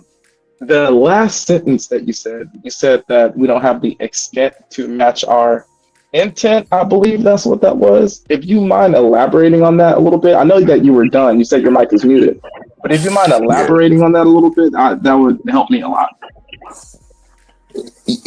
I mean, we've been talking about it, and just in a simple way, because I don't want to be too long-winded. That's kind of my forte sometimes, but we reach for things because we have an idea mentally of it. Because we've had the time to sit down and think about it and mull it over, and I put my spin on how I'm going to become a CEO, how I'm going to become a boss, how I'm going to do this. And then I start walking into that frame, even as something as simple as content creation. You see somebody else's platform. Hey, yo, I think I can do that. And you got some people that may even be encouraging you. Yeah, you got that. Then you get into the work of the business. And now the idea of what you want is gut checking you if you can actually stick this out and do what you said you want. Do you have enough strength? Are you focused? Are you resolute to reach, to put in the work to where you're trying to go? That's it. Do you have enough extent? Do you have enough focus? Do you have enough resolve? On the day when it's not working out the best for you, are you going to stick it out? Are you going to continue going on? Because you made a promise to yourself. The thing is most of us, we didn't break the promise to the person that we may have cheated on, that we may have lied to, that we may have backstabbed. We broke the promise first to ourselves because we told ourselves we weren't going to be that person in some way, shape, or form. That's the extent. The intent is whether I have the integrity to actually stay resolute to what I said I was going to do. And so when we look at this modern day foundation of what a marriage or a relationship could be, there's a lot of people saying what they won't accept. There's a lot of people, what's a red flag? What's this? But nobody's saying, okay, I have a mind to get there, but really and truly, I don't know how to get there. Is there somebody that can help me get there? Am I in it for the long haul? Like, am I really in it for the long haul? When my wife, I don't know, my wife, but I see some of the things she went through emotionally, and when she changed, bro, if I tell you that, I understood every part of what she was going through and how she was feeling, and I was a Superman, I was the Clark Kent for how she was going through it as a mother who lost a child in times when she didn't really want to hug or she didn't want to be intimate, that I understood that context, I would be lying to you. That's why I said my daughter's death revealed so much of what I didn't understand about true unconditional giving love. You don't get to dictate the terms on how you love, especially if you tell somebody you love them, because what they automatically might assume is that, hey, you are going to be in it for the long haul, and I'm not even going to say what the long haul is. Do I have the extent? do I have the extent to match the intent? I intend to be a good brother. I intend to be a good father. I intend to be a good citizen. But there might be a situation that comes across and changes. Is it going to change my mind? Is it going to shift me from my foundation? Or is it going to shift me from my principles?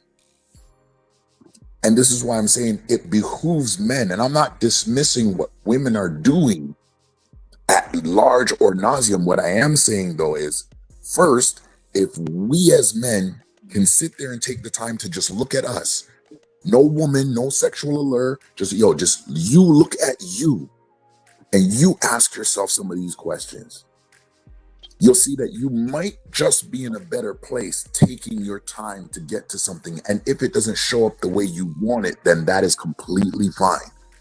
But you gotta make sure you know what you're trying to reach for and that you have everything within you to push yourself to get there.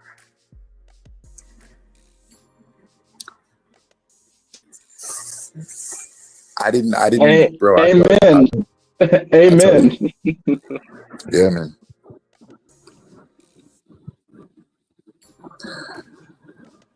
Bro, like life ain't easy, man. Marriage ain't easy. Loving somebody when they've broken your fallacies. There's been a lot of times where I sometimes come home from work and I'm looking at my wife and she looking at me and I'm just like, yo, bro, like I love you, but yo, you're part of you is making me question that right now. I have to go sit down and talk with her and say, okay, babe, like this is real talk. I don't even like how I'm feeling because this is not what I signed up for. And when I say this is not what I signed up for, I mean, I didn't see this hitting us. What is going on? And I'm saying that because I'm willing to listen to you, because you're going to say some things to me that I know I probably won't agree with and I probably won't like. But I've always been told that a man has to be the one to lead. So if I have to hear what you're saying to lead us out of this, then I'm going to let you know I'm willing to put in that work because I made a promise to you, again, extent. Now, my intent is to make sure that we get there. Are we going to get there, or are you going to sit back and let me and just see if I'm going to continue to keep going? Are we really going to work together? Are we really going to build together? I would be lying if I said I was a well put together man when my wife met me. I was not even close. But one thing I had to make sure I do is that every year she saw me level up for this whole family. And if 10K is what we needed a year to make sure for me to level up, then I got to make sure I find a way to get that as legally as possible. I promised her that I would love her. She didn't come to me and tell me, oh, do you gonna promise to love me? She never said that to me. I said that to her. Now, based on the type of men that I surround myself with, the type of men that I try to be for my family and for my community, I do not have a choice but to make sure that what I said I was going to be, I groom myself in that fashion every day. My wife can't groom me. My pastor can't groom me. The church can't groom me. I have to do a certain amount of grooming on myself. That's where that intent comes to get you to your extent. And that's hard work. But sometimes you got to be by yourself to be able to do that and do it freely. A lot of times we're in the process of growing and going somewhere, and then we tie ourselves down with a relationship, or we tie ourselves down with somebody else's baggage. And it's like, yo, dude, like, yeah, we get frustrated. Like, it's like Kevin Hart said, man, like, what you talking about? Like, I don't need this right now. Like, I'm going through stuff. But no, you were already going through it. You didn't need to put more on your back. You needed to take some stuff off your back because you're still in the position of building yourself to get to what your extent is. And that's important for everybody to resolute that within themselves. My extent is going to look different from yours. You know what I mean, brother? Yeah, I actually want to ask you something, Conrad, but I'm sorry, Mr. Best in the World. Did you have something to say, or Ms. Paula? No, go ahead, bro. Go ahead. I'm I'm gonna let you brothers build, and then I'll let Miss Polly either we'll close it out or we'll extend the conversation. It'll be based upon her, and we're gonna go from there because we're at the 2-hour mark. So Yeah. you brothers. Yeah. Let's wrap it And up. how you doing, Miss Polly, by the way? How you doing? They're okay. Cool. And thank you, Mr. Best in the World, for having me on the show. But there's not much I wanted to say. What I wanted to question you about, Conrad, because I was intently like listening to you, because I actually think you cooking kind of hardcore tonight, to be honest. But I was reflecting upon the things you were talking about, extent, intent, and kind of like understanding in the subject matter of relationships and marriage, kind of like understanding what you know what your intent is, but understanding the aspects of extent, right? To know if you are really willing to do what it takes to make something work. That's the kind of sense I'm getting from everything you're saying right now. What I wanted to ask you in regards to that is because there seems to be this atmosphere of, you know, men or women, you got to know this about yourself before you enter a situation. So thinking about it, so like I just got a job today, right? And throughout about, Hey, I would say, congratulations, man. thank you, I appreciate it. Throughout, I would say about 2 years of study, I finally got a job in the career that I was aiming for. Because I was studying but working a whole lot of like side gigs to support my study, and I finally got that job today.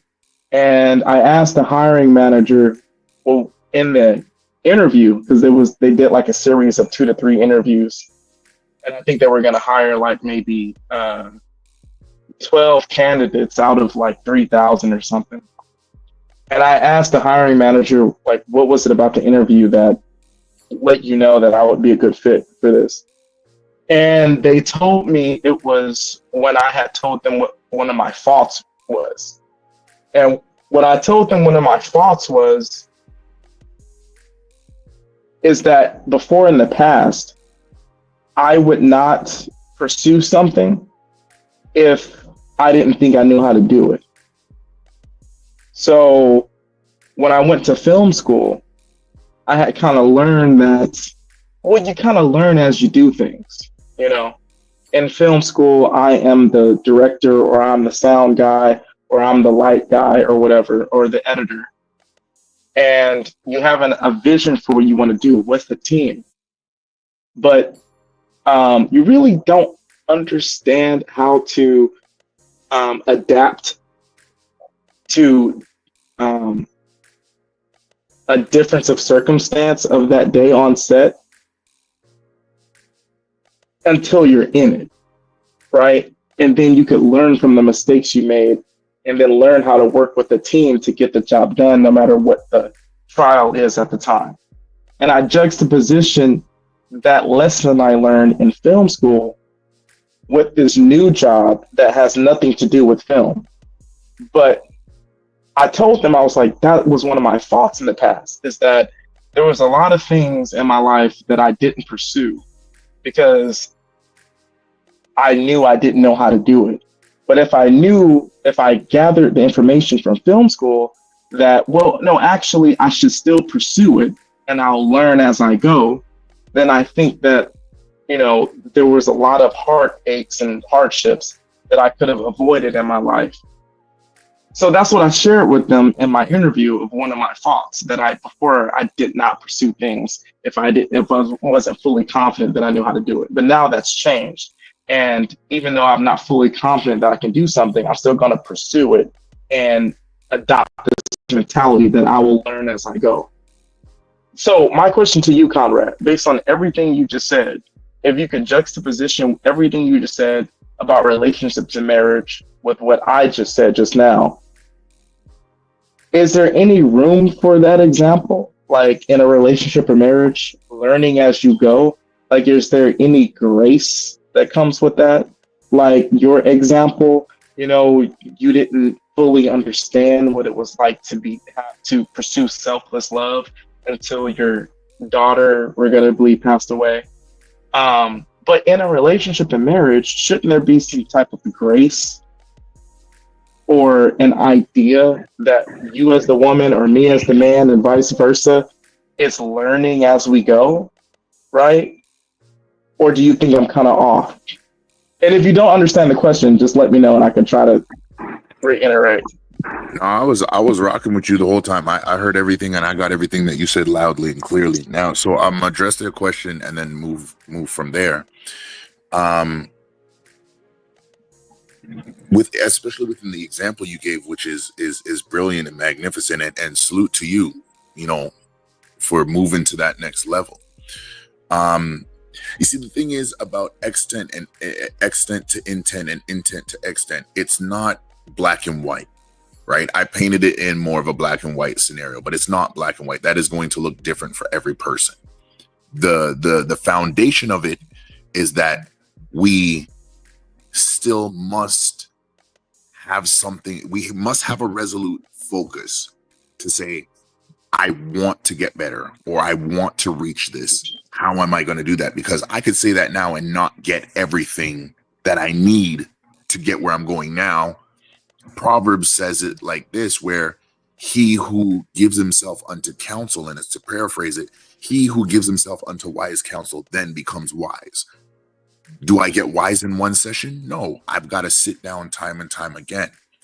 Now, it's in the context of relationship and marriage. This is the one thing I can say I did. I had the thought on, and I made sure I did the work necessary, which was finding the woman that I would be able to have that grace with, that even though I don't have it rightly fit like together as I need to be able to show that type of love, that she would help me to grow into that. And I am going to get spiritual. I am going to go to the Bible for this to provide context on my thought, because I am a Christian. So the reason I say that is because the context, spiritually speaking, of a woman is to nurture the home and to define in the home what love is. If she's never been trained, as Titus chapter 2 says, by a woman who can show love and express love and grace, then she in herself will not know how to do that, nor will she have the patience to do that. So even down to my wife, as much as I still had things to learn, I chose somebody diligently in my vetting process that had the foundation necessary for that. The issue we're facing collectively as men, and now I'm going to take myself outside of the context of my marriage, is we don't know what is the acceptable path to question the foundation of said woman. Going back to, just to make it succinct, for the aspect of growing within a relationship, learning these things, and maybe not being totally equipped to be able to get to the end goal that I want. Should there be grace to be able to grow, maturate, and to get to that? 100%. But would I be telling you the truth if I said every person is going to have that quality within them to provide you that space and stay with you in that space? Nah, man. And I've been through that. You get what I mean? And that's the unfortunate part. Like, I actually walked through that, and then I stayed by myself for about a year to make sure that I had a clean mental scope, emotional scope, spiritual scope, and physical scope to be able to say, okay, if I'm going to say the next one is the next one, knowing where I am today, then I've got to at least get certain junk out of the way. And sometimes people can't give grace to you to learn and maturate because that's just not within them, and they don't desire it to be in them, which is a big part of the failing dating landscape, relationship landscape, marriage landscape today. A lot of people got hooked on the Disney fairy tale and the marriage that they, and I mean, maybe it was a blessing in disguise because I ain't never seen good marriages. I've been always exposed to the nitty gritty details. So when I see them showing up in their Sunday's best, it's unfortunate that I know the real them behind the scenes. Or when I see them in the mall, or when I see them in the office, I know what's going on behind the scenes. So it's just like, we literally have to start with our foundation into who we are and understanding and accepting that where I'm trying to go, I can give grace, but I can't give grace to everybody. And this is where things become finite, because the people that gave you grace to learn through your studies, through different jobs, even look at this, brother, what you just said. They exuded a type of grace for you to be able to say what your fault was. Now is a great interview question. And I love the way you were able to articulate. Texting me. Go ahead. Say that again. Someone was texting me as you were speaking. Sorry. Can you repeat that? Sorry. No, I was saying that even within the context of your interview, there was the question that they asked you and the answer that you gave them. There was grace there for that. And but you see, the thing is, they were looking for that. You get what I'm saying? So somebody looking for that, they'll give you, you know what I mean? They'll willingly provide you the grace necessary for you to maturate. And that's a big key, bro. My wife gives me and has that grace to help me and allow me the freedom to maturate, even when it's frustrating. And that's really what was on my mind when you just said. And thank you so much, Conrad, for that thought-provoking answer that you gave me. I really appreciate that. Love you, brother. Miss Polly, have you experienced a relationship where, like, I know it says 2 minutes and 13 seconds, but like, if you can give me like a quick synopsis, have you experienced a relationship with a man where it's like, you know, you both understood what you needed to, the intent you needed to have and the extent you needed to go, but you both allowed each other space to make mistakes and learn? Yeah. I'll say. I mean, I give people space all the time to be great and make mistakes. It's just part of what it is. That's your process. I don't mind that. I probably don't get as much grace as everybody else, depending on what the situation was. That's just what it is. I'm aware of that. Yeah, I mean, yeah, I think most of the time, you know, yeah, most of the time I will say I probably get less grace, but that's okay. Say that one more time. I would say I probably get less grace than I give, for the most part. Oh, really? Absolutely. You get less grace than you give. Absolutely. Why do you think that is? Sometimes it could be they hold me to a different standard. So, you know, setting the bar kind of high, you're not allowed to fall. Just what it is. You know, it comes with territory, depends on what situation, but that can happen a lot. And I think that happens a lot for the girls who try to do in this atmosphere that we're in now, so I'll start with that. You don't have to do a lot to get a man to find you very valuable. To just be real honest. And the thing with that is, it almost seems unrealistic to them. So anything that, let's say you don't get grace to that. Let's say you're trying to do the right thing, you know, you do all this positive energy, showing them what it is to be treated properly. And let's just say one day you slip up and did something, wow, like something happened. I don't know. Maybe you, I don't give me anything. And not crazy, but just, you know, you messed up, you know, you did something maybe, and It was accident. You got a little loud, got irritated and was, nasty or something. Well, they're quicker to tell you, oh, see, I knew you had that in you. Mm. It was fake. You don't get as much grace. So women who out there kind of like that don't know what I'm talking about. Because you set the bar so high, even though you didn't mean to. Because like I said, right now in this atmosphere, you don't got to do too much for a man to be pretty much smitten, be honest. You know what that kind of reminds me of?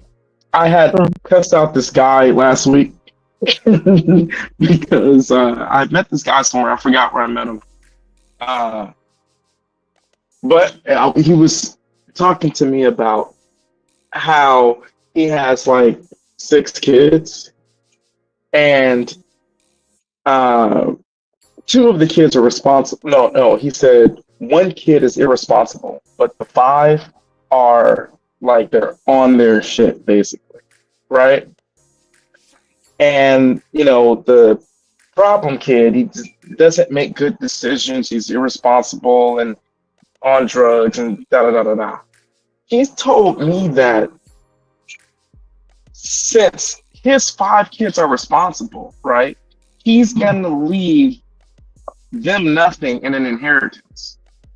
That he's gonna leave the kid who's irresponsible, the 5th kid, everything because he's irresponsible and is gonna need the help. I told him, I said, would you please stop being a nigga? What you're saying reminded me of that is because I feel like people who people see are confident or have a good head on their shoulders, they don't help them because, oh, they'll be all right. Yeah, that's the treatment. Yep, always. You see what I'm saying? And that's not the case. I told him, I said to him, I was like, listen, you don't know it's the ones who are responsible are going to be in their life. Just because they're responsible, it doesn't mean that they're not going to experience hardship. Now, if you give them the inheritance, right, you split up the money for them. If their sibling, the 5th child, is in any trouble, they'll be responsible enough to build on what you gave them to help that sibling. But if you give that irresponsible sibling all the money, they're going to blow through the money and be irresponsible like they are. But most people look at it like that. And if your other kids ever need help, the responsible ones, if they ever need help, they're not going to get help because your irresponsible kid blew through all the fucking money. And then this guy ended up trying to fight me because. So I just had to leave. I had to leave. I get the, the hatred for Dark Lake. That's what I got in this guy because I just told him what I thought was the truth. I told him I just said stop being a nigga because to me that's some nigga shit. Well, I think that you keep saying that, but I'm sorry, but like you said, that's how most people view it. Like there is no reward for doing the right thing. There isn't. There is no reward for doing the right thing. Only you get is to feel some kind of self-worth for doing all this hard work. You're not given any prize for doing the right thing. And it feels like everyone who's doing the wrong thing is always rewarded. And you feel that kind of in relationships. And that's really hard to see. Like, I'm not cheating, I'm doing all this stuff, and this person still leaves because they didn't really like me in the first place like that. Or you do it on this energy and you don't get it. And for Black women, I'll say this before I hang up the co-hearers, I think a lot of them, we want to be called strong all the time. And that's stop. We don't like that. And if I'm speaking for y'all, I don't give a fuck what y'all talking about. Y'all don't like that shit. Because what happens is no one wants to help you because they think you're okay. Even though you're trying, look, I got this money, I'm doing this. But no one will help you because exactly what he just said. Why would they help you when you look like you're fine? That's why that strong Black woman, I think throw that in the trash. Throw it in the trash. So it's not, you know, we do. That's what it's like. There's no way to kind of fix that because it's just like that's the mentality thing. They rather help. I bet you right now, there's a woman out there right now who y'all think is the most unattractive, crazy woman, but I bet you she get all the niggas because she look like she need help. She look like she need help. They look like she need help. They go help her. They ain't gonna help you. So Hey, I'll leave it at that. And be out. I have to go. Thank you, Miss Polly, for sharing that. Mr. Best in the World, as again, man, this is the show to come to for the thought-provoking conversations that actually matter. So I just appreciate you allowing me on the panel, man, all the time. And Conrad, I gotta say, man, just whatever you was talking about tonight, just keep talking about it on your show, man. Just keep talking. Like, just keep going. Just keep doing it. It's so much drama and bullcrap on YouTube. To hear someone like you kind of like pour out your heart, so to speak, or your what you feel is pertinent in your soul to speak about, like, I think that's important. So keep doing that, man. You know what I'm saying? No matter what anybody says. I was affected by what your words today. And I hope that the chat and everybody watching in YouTube land was affected too. Thank you, Conrad. Thank you, brother. I really All right. appreciate the love, and you know, trust me, we gonna keep going, brother. And same to you, man. I'm proud of you, bro. I'm proud of you, thank bro. you. If Thank nobody you, didn't man. tell you that today, we proud of you over here. You go get it, boy. You go get it, my G. You, Get hey, it, bro. you, and my mom told me that, so I appreciate it. I'm mad Okay. proud of you, homie. Get it. All right. God bless you guys. I gotta bounce. God bless. Okay, bye. Continue to talk. Peace. God bless, And bro. we got, Thanks for listen, coming through. 100 watts acute and broke equals you got a husband. That's what that equals. That's what that equals. In this society, you got a whole man. Miss Polly, you just gave me a show idea for episode 14. And we You will better talk write about it this down. much later. Now, Miss Polly, I'm gonna let you close it out. And Conrad, if you have any closing statements, go ahead, and we'll go from there. And I'll close this thing out. I mean, no, go ahead, Polly. My Oh bad. no, I don't got nothing else to say. I'm done. Yeah, no, I ain't got nothing else to say either. I was about to say, yo, much love, peace, and chicken grease. You know what I mean? Like, yo, real talk, y'all don't even know. Yeah, I do. Maybe I do have something to say in this quickly. It's just y'all don't even know how special you are. Everybody in the chat, Polly, Mr. Best. I know Dark Lake left. Ruthless that was up here, Smitty. Y'all don't even know how special you are. And I really have a growing appreciation for each and every single one of you. There'll be another day when I can expound upon that in detail, but I really appreciate y'all. And the thing that gets me is somebody told me years ago, like over 10 years ago. So you'll get to a place, Conrad, one day where you appreciate people that you long to see, but you can't reach them easily. And it's funny how that day has happened now with meeting all you in this YouTube space. So I really appreciate all of y'all. I love y'all. I pray for you guys every day, whether you ask me to or not. And that's all. That's my closing statements. All right. Definitely. 100 watts, man. Hey, you know what I mean? Sorry, bro, but you know we got to close it down, man. But we'll be back on something. We're gonna be mixing it up again on episode 14. In the Scorched Earth, we definitely will cover marriage at a different time in a different space. You know what I'm saying? We definitely gonna do that. With that being said, you know what I mean? Yeah. We enjoy y'all for coming through for Vibration of Love episode 13. You know what I mean? And we definitely appreciate everybody for showing up. With that, we are out. Later, y'all. Peace.